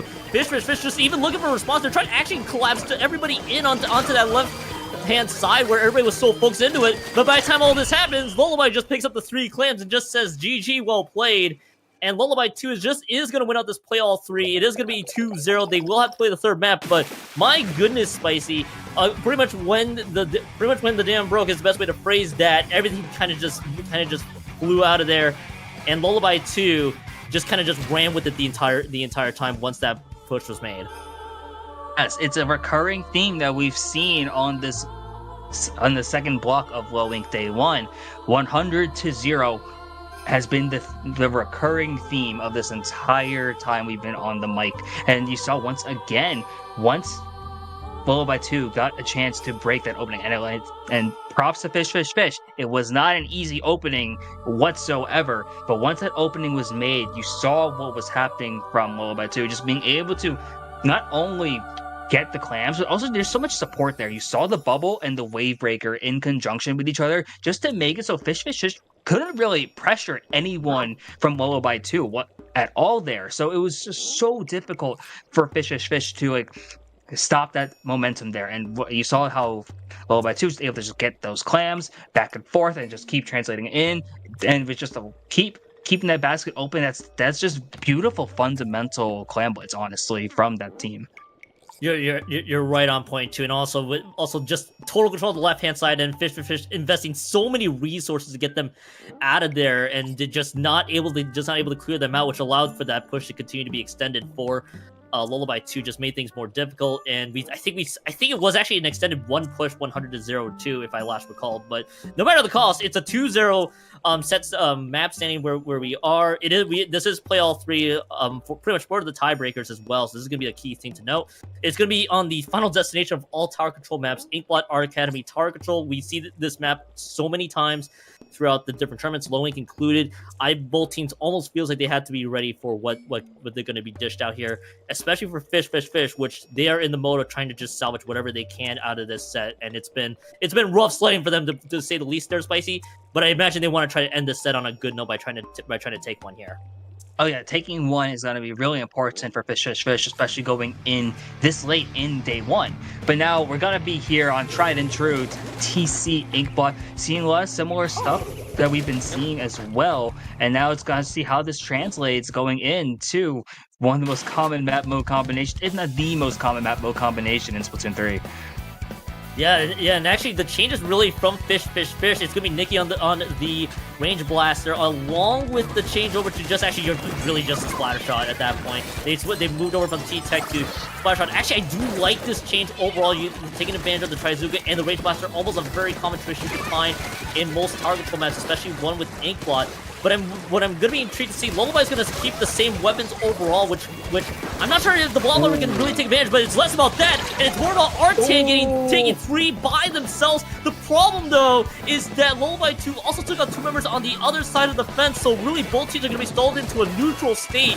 There, it's still a decent pull really for Lullaby 2 to there, because otherwise that could have gone out of control in a hurry. It might happen again though. They lost 3 once more, and this will be Fishfishfish with the first push of the game. Yup, and we've seen what's been happening before. Once the team starts getting that score going, it usually translates into a win now, and this is looking really good for Fishfishfish here. Now, one thing you do want to consider here is that Fishfishfish is running a comp without Tactical Lure, and compared to Lullaby 2, who is running that core comp with that NZAP in tow. But it doesn't look like it's going to matter so much, and Lullaby 2 is going 3 down here, Skylum being the only one up, and Fishfishfish is going to keep going here, just rocking a bit of a defensive stand here. The tower is back into neutral, not being moved by anyone here, but you see the paint coverage out. It's very even so far until you look at mid, where you do see a lot of the blue purple at this point, and just trying to see what's going to be happening here in this middle. Yeah, that's gonna be a really key thing you want to pay attention to. Really, is how does the middle get contested, on this stage there. I'm still noting that blob over as much as I can, because that weapon may not be conducive to how the map's geometry works out. And so many off angles have been found from Artan so far. We saw the triple from Artan earlier. We get to see a double once again. Now trying to swim up, able to get another triple on the scoreboard for themselves. But it's almost the same story. So much paint coverage from Lullaby 2 and the rest of Fishfishfish with Artan playing a distraction. They're still actually doing a really good job playing as much as they could. Again, several of these pushes where Artan gets a triple. This could have easily been the go button for Fishfishfish. They can't even move up to the tower. They lose 2 by themselves, and Lullaby 2 is able to take this tower at least for a few more points. Yes, and Lullaby 2, this is the first game we've seen where there's both teams scoring at this point, and now the tower is at that first checkpoint for Lullaby 2. Gonna try and break it and take the lead here, and you see that this is where their comp starts to shine here, in terms of being able to utilize this kind of momentum where the Blast is able to start peaking and just take on so much. Your Nikki gonna try and do what they can just to stay alive here, but 2 down once again from the side of Fishfishfish. This tower's already past that second checkpoint, but Hiram with a beautiful splat right there. Gonna try and find another, but this tower's gonna keep on going all the way at the 30 now. Yeah, and I get back to the feeling there where the fact that Fishfishfish could not take advantage of the triple that Artan dished out twice really kind of set the stage here. There was so much pain control on the side of Lullaby 2 as Smop is still sharking on that side, but Ruby's right there, and now just trying to pop out, and that will be Smop with 2. The sharking maneuver there was a success, and now Smop's just trying to run rampant. Actually, we'll get the assist there if anything, but that is going to be so much control once more for Lullaby 2, and they're still going to get this tower pushed right along. They're going to be approaching the 3rd checkpoint here in just a few more moments. There, Nikki with a crucial pick onto the Blob Bomber, but Smop strikes once more, and now 3 members all across this one. Should be the 3rd checkpoint, maybe the KO. Artan is out of there. The wipeout is there entirely, and Lullaby 2 will soon be able to get the KO, which they do just now. Lullaby 2 will get the 3-0 here in this set. Yes, just a phenomenal play we've seen all across the board from Lullaby 2, really putting in so much. You saw how once they get scoring, once they get that first point on the board, it's been basically 100-0 all those times. Yes, Fishfishfish did get on the board with that first opening push, but you saw what happened there with Lullaby 2. Once they got their feet settled, they were able to just like get so much going. You saw the resource management there, the amount of specials, the sharking especially. That was just amazing like play overall from the side of Lullaby 2, and a well-deserved win here in round 5. Yeah, Lullaby 2 just played on another level across the set from start to finish. Hegelfish and Makemark clamps the 100-0s. Again, Inkblood Art Academy, it was a great response from Fishfishfish, but just not able to take advantage, and then Lullaby 2 was just able to swing it in their direction, kind of just became the biggest difference there from May the Chaos unfold. And you've highlighted there too, a lot of strong players from Lullaby 2. We saw Smop just went nuts on the roller there, and I felt like it was not just Smop, but the rest of the team able to just hold on defense so well from, again, the 2 triples that Arctan had for Fish that I feel like ultimately kind of set the stage for how that game was going to go. And sure enough, it panned out as much as it did. Again, a lot of credit to Fishfishfish just trying their best in the last map. Just it wasn't enough at the end of the day. Yeah, Fishfishfish, you saw, we talked about, they had a great response, honestly, in Game 3. You saw Arctan really pop off with that Tri-Slosher, doing so much, getting like multiple triples at that point, as well as putting them in such great positions to be able to make that opening push and really try to extend that. But Lullaby 2, you saw the consistency from that entire comp, and consistency in their team play really just won out for them, and just being able to work for that, it's great set overall from both these teams. Fishfishfish, while is I don't know if they're still eligible in for a day 2 bracket, but going into this their round 6, it's gonna mean everything for them. Meanwhile, Lullaby 2 gonna try and keep their stocks alive as well. So it's gonna be really exciting for both these teams as we get a chance to look at how Group A is progressing in round 5. Yeah, we get a little bit of a look into the rest of how Group A has panned out. Again, one of the few sets that has finished so far. Teams to really just look out for, again, 7, 8, 9. One of the teams that was notably in the top 10 of Popgun's list to note, along with some of the other teams that have been listed here as well. Just trying to play out some of their sets, still trying to see if they can make it to that second day. That's the team I've been keeping an eye on so far. As well, Zestfest, the 3-0 over Splatlands Most Wanted.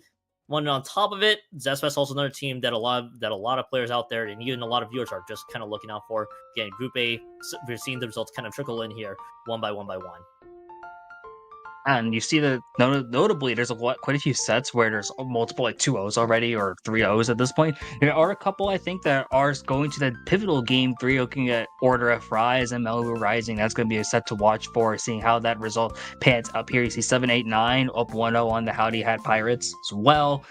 Moving over, you see Clairvoyance also 1-0 over Royal Bouquet. So it's really, how this group shapes up is going to be really interesting going into round 6, where at that point, you know that teams are starting to get gassed in terms of like being able to how they're playing. The physical gameplay is like it takes a toll, especially playing in a tournament setting. Like, yeah, you can grind for the 4 hours that Low Ink is. Like, you can do 4 hours of practice, but there's something very different when you play 4 hours in a tournament setting, knowing that you have like, not only do you have comms to worry about, you have like a lot of like, you have to worry about what the other team is doing in terms of like how they're playing, what the response is.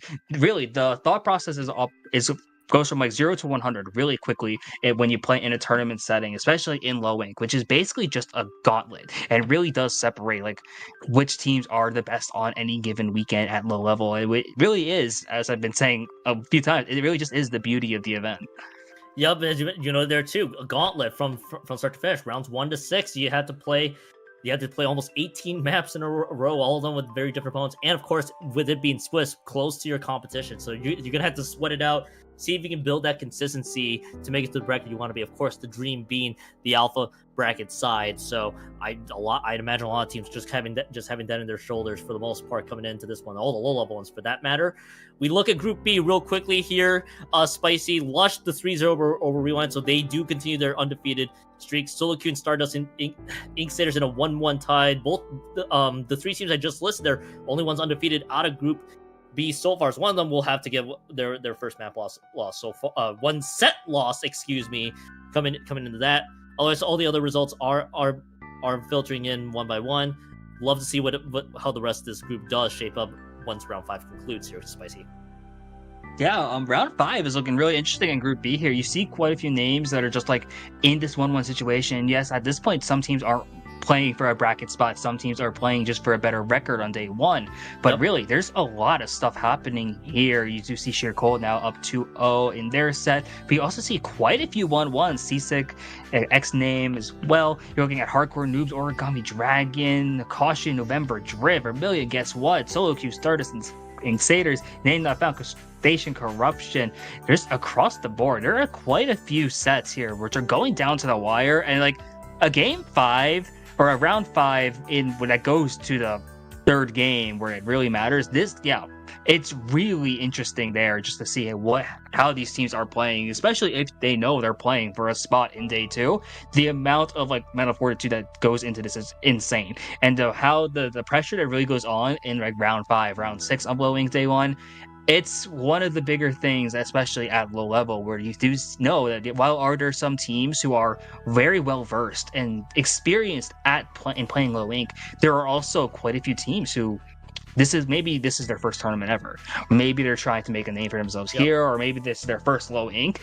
And Low Ink is like, tournaments themselves are a whole different environment, but Low Ink especially, the atmosphere there, the gauntlet, it basically is to where you have to play all those sets just to qualify for a second day of bracket. It matters so much, and this is going to be a really exciting way that this day 1's going to end here. It's almost like playing 82 NBA games in a season by the end of it. You gotta play them all eventually there too. So of course we'll have to wait and see how round 5 ends up. But that does conclude our round 5 stream coverage there. Again, recapping that one, Lullaby 2 made the Chaos Unfold 3-0 Fish. We'll take a quick break before we get into the final round of day 1, round 6 for that matter. So again, don't go anywhere. We will be right back in just a few moments.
Welcome back, everybody, to the last round of day one here in Lowing. Yes, round 6 is here. We got a high-stakes matchup for y'all coming into this one. Rewind versus Vermillion. I'm Kyon. Spicy once again back with me on the mic. You talked about this one earlier, Spicy, in the broadcast, how teams are basically playing through the gauntlet. These two teams are 3-2. Now they got to play to see if they can make it to alpha through tiebreakers, or if they fall into beta, worst case gamma. Yeah, at this point, round 6 is where everything really matters, especially when you're up against a team with the same record as you, and knowing that placement in bracket is really all determines based on this matchup right here. And I think that's going to be super exciting. We got two teams, Rewind and Vermillion. A lot of talent on both these sides as well. So this is going to be we're in for an amazing matchup, I think, here. And we've talked about this, we've alluded to it multiple times, but once you get into games round 6, where these teams have played already 5 sets in one day, play all 3, mind you, as well. Stamina really matters at this point. That thought process matters as well. Being able to make sure your hands are still okay after playing all this Splatoon, making sure you're hydrated for when you're talking on comms and all that. There's so much going in. And we were looking here, we're going to have Rainmaker Museum to start off with. Now, Rainmaker Museum, I feel like this, of the map mode combinations you get with Museum, it's not the most common on here, but I think it's still very viable, and it's in for an exciting matchup, because we do look like we're going to be getting into it here on the last for our block today. Yeah, last set for day one here today, as we do have Rewind on the one of the colored sides. I'm going to get that one correct here. Purple color side, yes. Vermillion's going to be on the orange colored side. I take a look at the weapons here. That is a Nautilus with the triple splashdown.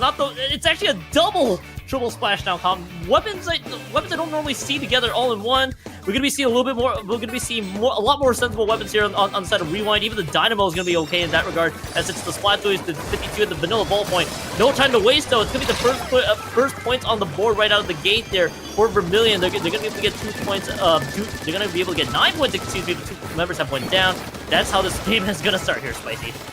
Yeah, I'm looking at the comp we have from Vermillion with 2 Splatlings. That Rainmaker bubble is going to be shredded extremely quickly with the amount of damage per second on here. And speaking of shredded quickly, 3 members of Rewind go down in that moment as well. The Rainmaker is going to reset back into neutral here, back into mid. But now, we're looking at Reese here just trying to stay alive. And that's 1 splashdown of 2 that we could be seeing from the side of Vermillion. Very interesting comp from them, but they're looking to make that over towards that first checkpoint, but get splatted in the process by the Dynamo. I'm actually a little surprised they were not able to slam that one home, but there was a lot of purple ink glue from Rewind that was able to prevent that cap from immediately happening there. But now, can they fully take advantage when that matters? It does not look like it will be the case, as it's another 3-down situation there. Vermillion able to strike big, and that Rainmaker will get dunked home for the checkpoint clear. On top of it, now look at the amount of coverage there that Vermillion has right away. They are already deep into Rewind's territory there. Peaches takes a direct from Cool Ace there on top of it, and that's not going to help matters there. And it's all the members being staggered down one by one. But that Rainmaker going to get picked up? Doesn't look like it will be. It's just territory control and nothing else. That Rainmaker's resetting. Yeah, you're seeing just a lot of defensive pressure from Rewind, even though they are down here. Seeing Reese just really putting up a ton there before he gets splatted. Now the Rainmaker is back in Vermillion hands. Gold is going to run very quickly here. Sneaking on by, and that was a great kind of route they are able to run. Breezing right through the defense. Dragalia is going to be taken down as well. But Vermillion takes it all the way to the 29 here before Rewind is going to be able to make a push of their own. And they're making a quick push as well, indeed. Already taking it to that first check almost, but getting splatted right before they could dunk it in. Yeah, just splatted moving a little too quick there. I think waiting for the team to finally be able to engage, but it looked like they may have just ran a little too fast for their own good. They do pick up the Rainmaker. Should be the dunk. Yes, both teams now neutralized in checkpoints all around. So there's still plenty of time for a Rewind. They don't need to panic just yet. They just have to win out some of these fights that they have. How do you deal with, of course, the cooler, but also the 2 splashdown options that they have in this side? Rewind's going to have to be on the delayed 3-down situation there. Rainmaker should be resetting here shortly, and Cool Ace with 2 directs. That was beautiful. Could be looking for the 3rd splat. You're just going to use the triple splashdown to get the 3rd, and that was nice. That was nice indeed, because it sets up for gold to have the Rainmaker and really try to force an opening here as well. Their teammates are going to try and come back in. Cool Ace especially coming in with a really hot route here. What a bot with Rainmaker now going to be able to breeze through these whale options as well and take it to the 27 here, adding a couple extra points for Vermillion in this offensive push. Still about 100 seconds to go here. Youngsley's gotta find the pick onto Peaches with that Trizuka again, and this is looking very good for Vermillion here as we approach the final 90 seconds of this game. Final 90 seconds is going to start mattering here. Rewind. I still say, though, 27-point range is a very strong place to be, but they still actually have a lot of time. What's going to help Rewind here in this case is the fact they broke through those checkpoints right away. But they got to figure out how to deal with the rest of the team is the other problem there. Letting the Nautilus and the Blaster just do their part, and that's going to be the two members are going to have to keep an eye on for the most part. This Rainmaker going to get picked up here. Peach still trying to clear out space as much as they can. There's just so much ink, though, on the side of Vermillion that's just making this a little bit more difficult for Rewind to be able to push up ahead. Cabbage is just going to be the one holding on to this Rainmaker, but again, the rest of the team's just quickly falling suit one by one with the tries to get aiming right down at him. Spicy, tough mountain to climb, but still doable. That's still doable indeed, especially with both checkpoints already being broken on both sides. So now the interesting thing here, if you're Rewind, is what's the opening going to be here? What you're trying to say, you have 40 seconds, Tactical online for the Dynamo, but the 52 is going to go down as well as their dually player here. Rainmaker is resetting back into mid once again, and this is just buying time for Vermillion to reset here, start to paint up and keep up with a defensive strong Cool Ace, though, not trying to find any defense here, just finding potentially a great pick with amazing movement, going to be taken down in the process, though. That would have been an absolute highlight had that connected. But with 15 seconds to go, this is going to be a really interesting situation before we go into OT. Yeah, but the big thing here is they gotta keep this Rainmaker alive. Cabbage picks up this Rainmaker. They got about 50 seconds of extra time, but the rest of the team just follows suit. It's 3 down. That Rainmaker's not gonna respawn just in time for Peaches, and Peaches also going down, believing lead to the delayed wipeout just for the cherry on top. And Vermillion's is gonna start things off winning the first map with this play all 3. Good start for Vermillion so far, Spicy. Yeah, I love a lot of Vermillion's play right there. You saw how well they were able to perform on defense, and then really using that to translate into offense. Again, recurring theme throughout this block, but really, I really like the double Splatling comp that we had there in Rainmaker. Yep. You saw how much pressure they were able to put on, and the best thing is, especially even at low level, you saw the movement on the Splatlings there, not just from the knot, but from the heavy edit as well. And you even without tactical, or I think at low level you do see a lot of like Splatling players who are on the come up, got fixated on that whole anchor positioning and like trying to hold defensive strong here. But when there's a Splatling who can play aggressively very well, and then you have 2 Splatlings who can play aggressive very well and utilize that kind of movement, it really puts the other team into a really difficult situation there. And you saw how that just led to a lot of great plays and a lot of strong control of the map for Vermillion. If you're on the side of Rewind, definitely still had a lot of great potential there as well. I think if had a couple fights gone their way, they might have been able to make a really scary push, because you saw how that first push went for them to break that first check. There's still a lot of potential here for that team. I feel like this was also a case where Vermillion just had so much control of the map on top of it too. Those triple splashdowns, like again, you're dealing with 2 triple splashdowns, so it's a lot of area coverage at the very least that you get that the rest of Rewind has to deal with. And you highlighted there too, running a double Splatling comp where you can afford to play a little bit more aggressive and then play aggressive with your coolers helps a lot in their case. A lot of times where you see them just move up front, there too. Typical anchor position, you normally try to hold down the defensive line as much as possible.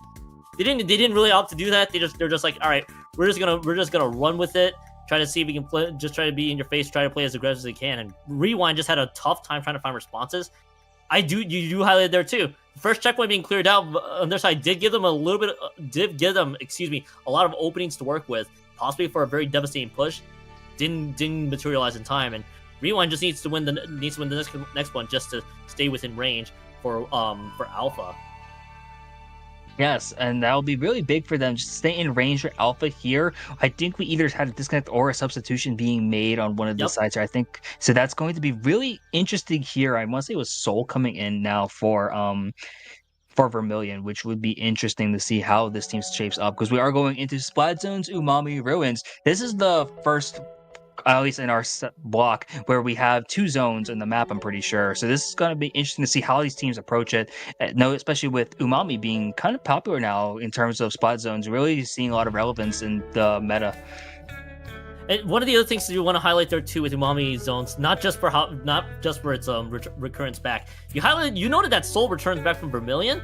There's another substitution that Rewind's gonna have. They're actually gonna be bringing in Zedro as well for this substitution. So both teams actually going to be going with substitutions here, as we do see the full rosters on screen there. So I love that they're actually going to be going to their 5-man roster, try to see what works out well for them for any given map, and both teams are already going to utilize that to its full to its potential.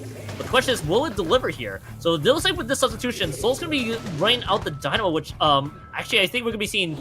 Oh, it's just a Dynamo with the chumps. I was about to say it's a vanilla Dynamo. No, it's just a Dynamo with the chumps.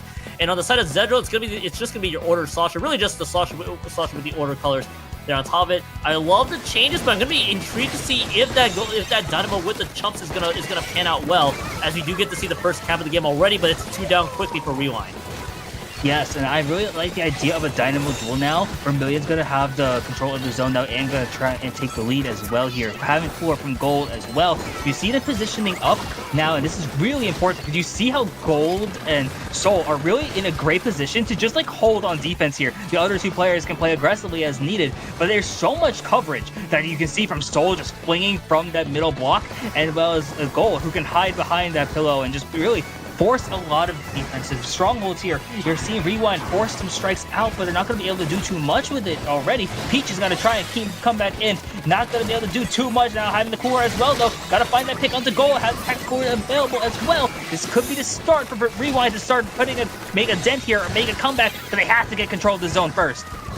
So some of the problems that Rewind's running into is the fact there's so much coverage from Vermillion. Peaches is trying their darnest there, as I saw a delay too on top of it. But again, zone hasn't been neutralized quite yet. There's just so much painting that Vermillion has been dished out. I'm wondering where the paint output is going to be coming from for Rewind, because that's going to be the name of the game here with zones. You lose 2, Vermillion's going to strike big. Will Young find an opening? It's going to be 1, and then the rest of the members follow suit. It's going to be Vermillion still retaining control of the zone in the meantime. Maybe even the KO coming up here shortly, as we're down to 20 points rate and still counting here. The Trizuka does not find one, does not find the second shot to land. Will it find the third? No. But I think that is enough coverage that Rewind cannot move up any further. And this will be the set victory for Vermillion. They'll be going to be moving to 4-2 coming to this one. Of course, that third map is going to ultimately determine, I feel like, tiebreakers coming up. Yeah, so you definitely want to go into that third map playing with a lot of stuff on your mind there, playing with full intent of winning that game for both sides, knowing that tiebreakers will determine everything here, really just getting that extra game. It's a great thing about Playoff 3. Now, I really want to highlight just the comp synergy from Vermillion there. You saw the heavy edit, the Dynamo, as well as having like the Trizuka range there.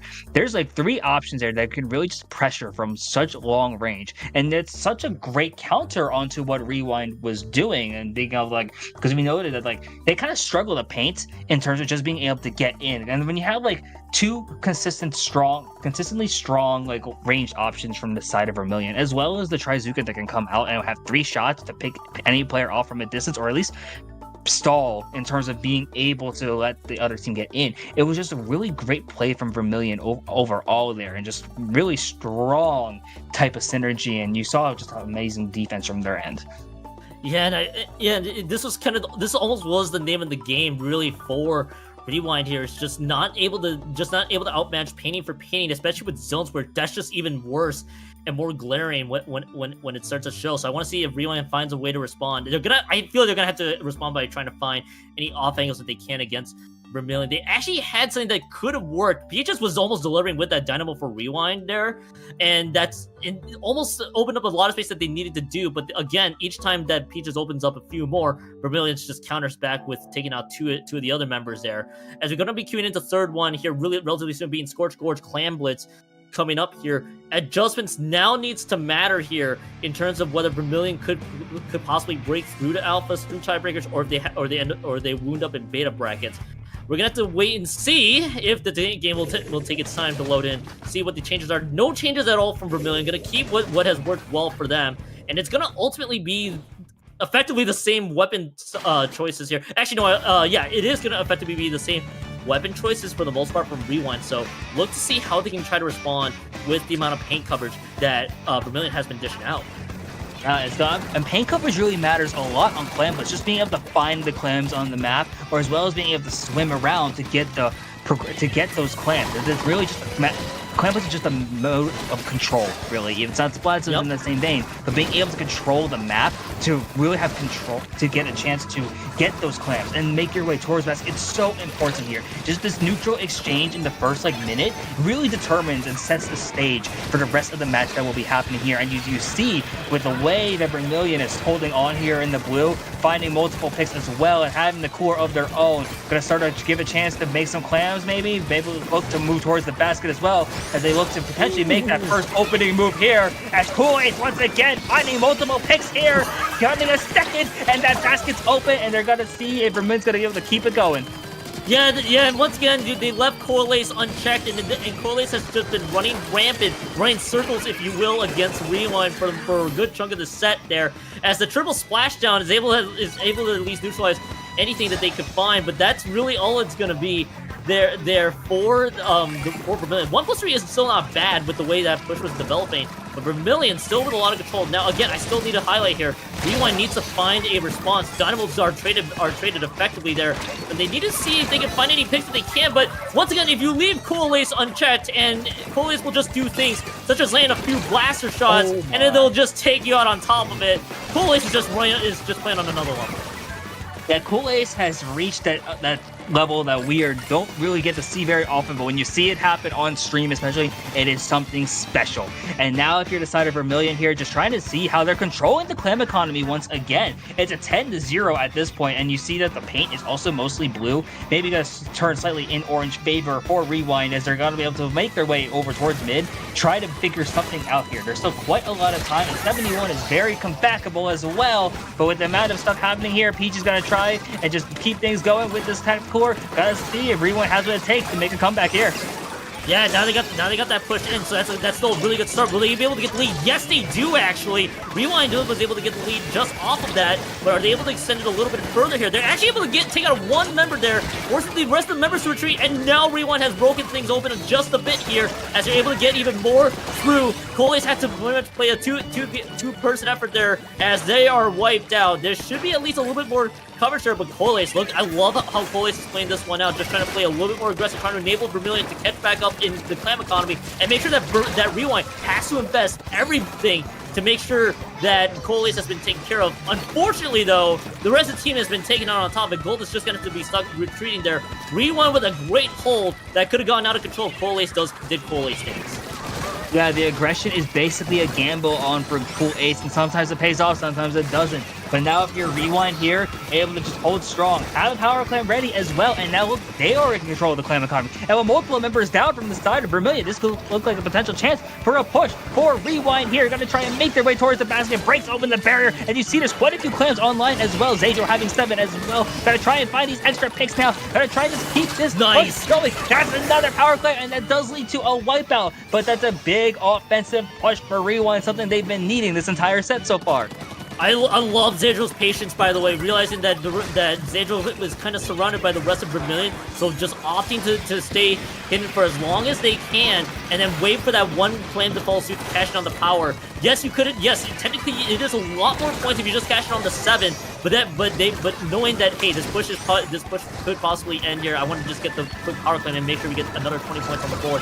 And this has been great play overall from Rewind here, but Spicy still 50 seconds, and we've seen Vermillion just go on a tear each go-around, something you still have to keep an eye on. Here as Vermillion, just 1-for-1 trade so far. Gold is the one with power clam right now. 38 seconds left and counting here, Spicy. Yeah, but these last 35 seconds are absolutely critical. Multiple members going down on both sides, and Vermillion going 3 down briefly in the process. Power Clam still on deck for them here with their heavy edit. But now, if you're Rewind, all you gotta do is hold strong on defense here, and it looks like that's exactly what they're gonna be doing. Well, here comes the Killer Whale online, and they do have a clam ready if need be as well. Now, if you're the side of Vermillion, gonna try and there's a pick right there, please. Now, this is looking very interesting. 2-down situation. Actually, this is going to be very tight as we go down to the last 5. You see a lot of strikes come out just in front of the last defensive wall. Gold setting up for a dunk. This could force the overtime situation. Here we go, and this could be the last push to make it all count. Yeah, last push to make it all count though, but that timer's gonna be quickly dropping left and right. They lose 2 members right on top of this, and the rest of the team is wiped out. What a hold from Rewind, and what a response on top of it. You lose the set. You played spoiler in the third map, which could mean a lot of things for how the set's going to turn out. It is Rewind being able to salvage the third map. Overall, I felt like they did a great job containing the rest of that Vermillion offense from start to finish. And again, one of those things that we saw from Vermillion the first 2 was things could go out of control. Rewind continues to lose fights or lose control of the map. They were able to hold their own so well on defense. That was a great showing for Rewind. Turning back the clock there from Rewind, just being able to have the beautiful defensive options. I love that at the end there, you saw just that use of the strikes, just to put up like a bit of a smoke screen, honestly. Fake screen, honestly. Just being able to have the opportunity to not let Vermillion get any momentum there, really forcing the stop, and that when it was all that mattered, that's where they clutched up. Love to see that play from Rewind. Yes, it didn't result in a set win, but individual games really matter a lot in Low Ink Day 1. So with the way both these teams played, it's going to really shape up for interesting Day 2 potentially, especially depending on how these teams are falling. Yeah. I'm also keeping an eye on the Saints there. That 4-2, we have a cluster of teams in the 4-2 side there in Group B, and I'd imagine if Vermillion were to win this one, they would have either been close or just barely missing it, barely missing it overall. And we are seeing just everything kind of pan out here in terms of the results that we're seeing here on that side. A lot of teams, by the way, that were in the 4-1 set record wise coming into this, were basically playing each other. So we were guaranteed to have a handful of 4-2 teams make it to top 8 by the end of this. We do see some of the results. One team I did take a quick glance at is Blake Spruder's matchup against 500% there, which by the way was a 2-1. So a lot of things are so close. They're Solo Q going to be the one coming out undefeated out of that group, by the way, with a 2-1 win over Lush. Group B has shaped up to be pretty interesting. So waiting to see how the result for Hyperzone kind of shapes things up for top 8. But it looks like Stardust Inkception actually already got the win. So a lot of 4-2 teams in Group B. It's gonna boil down to tiebreakers. And hey, I guess that's how round 6 plays out most of the time here, Spicy. That is true. That is how round 6 plays more often than not on Low Ink Day 1. And I think we've talked about this multiple times now. That's just the great thing about this event, where everything matters here. Yes, the set count is the big thing you will see, but those individual games will start to bite you towards the end, especially round 5, round 6, where it's like you're playing against teams that are really close to you in record, and you're noticing like, maybe that a difference between a 3-0 and a 2-1 really could change the outlook of Day 2. And that's such a cool thing, honestly. Very stressful, especially knowing that at this point, these teams are tired. These teams have played a lot of Splatoon. But it's the greatest thing about like this tournament here. So it's going to be exciting to see how the rest of this shapes up as we do get a chance to look at Group A. Yeah, we do get a chance to look at Group A as well. And again, we noted that how we had the cluster of 4-2 teams coming into this one. It's the same thing here. Undefeated team, by the way, coming out of this one is going to be October Rift coming out of Group A here. I was actually trying to navigate through the matchup here, so bear with me on that. But yeah, that is the team that's going to be going 6-0. They're going to be ending this one with ending Group A with the number 1 ranking out of that side. 4, 5, and 1 teams to make it to round up top 5. So the 3 are 4-2 teams that are ultimately going to be decided by tiebreakers. There are so many 4-2 teams. It's really gonna matter as to how their set ends up. As we do see some of the results that I'm more intrigued to see there. Yeah, it's October Red with a 2-1 over Howdy Happers, which is a great result for them. 7-8-9, losing that one to Cherry Bomb, which that was a critical loss there. But I think they should be safely in, barring any tiebreaker shenanigans, and Zestfest the 3-0 to improve to 5-1. Those are the teams I was keeping notes of there, Spicy. I mean, though, but as you've mentioned, though, between Groups A and Group B, with so many 4-2 teams, every game starts to matter. Yeah, especially if you look at the results overall, just in round 6, you see a lot of 3-0s across the board here, but you also see those notable 2-1s. And like you mentioned before, we're 7-8-9, not only losing that game, losing that set, but also in the 2-1, there are things where like, individual games will not only just change and dictate how the set ends, but also the ways day 2 brackets shape up, and you're seeing now the difference between like maybe what happens in round 6. Yeah, you see all 3 zeros, but maybe you look back into like the round 1s, the round 2s, where those matches might have changed a lot of like how it goes on, and it's just the butterfly effect of like Yup. this entire event. And I think it's so cool, honestly, just being able to see how that's all going to progress here and like really shape up for what's going to be, no matter what happens, an amazing day 2.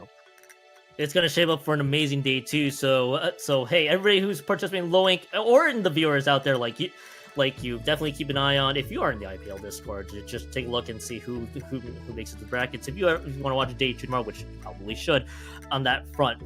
Spicy, before we do our usual sign off here and plugs, we'll do one last plug here for the Houston land, because that is of course coming up here on that side. Again, have you ever wanted to attend a Splatoon 3 local, only to then remember you live in Houston? Round up your squid squad and come out to the game guys at Almeida Mall on May 28th and be someone who's really good at Splatoon. Splatoon 3 land located in Houston, Texas, on May 28th.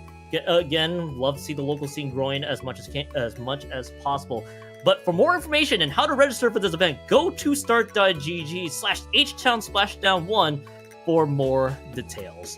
But Spicy, that is going to conclude the end of day 1 here in Low Ink. It's so great to always commentate with you for this one, and of course, support your local scene. That's the last plug. Spicy, where can the people find you before we sign off? You can find me on Twitter at 2SpicyBM or on Twitch at Spicy_BM. I think I also have a YouTube, which same thing as everything else there. But yeah, you can find me on there. It's not all just Splatoon content, a lot of other games too. Found me just active wherever you can. But Keon, great pleasure casting with you once again. Where can the great people of the scene find you? The great people can find me, of course, Keon2570, Twitter, Twitch, Blue Sky. As I always say, Twitter and Blue Sky for the nonsense, Twitch for the variety, because I do play a whole assortment of games, including Splatoon and whatever I feel like playing at that point in time. Once again, special shoutouts to Inkfarer for production here throughout day 1. On top of it, always got to give them a shout out as well. But Spicy, as I mentioned before, always great working with you. On this side of that, but we'll sign off here in day 1 with Spicy and our producer Inkfarer. I'm Keon saying have a great rest of your Saturday. Tune in tomorrow for day 2, where we begin alpha brackets coverage. Until then, have a good one. We'll see you tomorrow.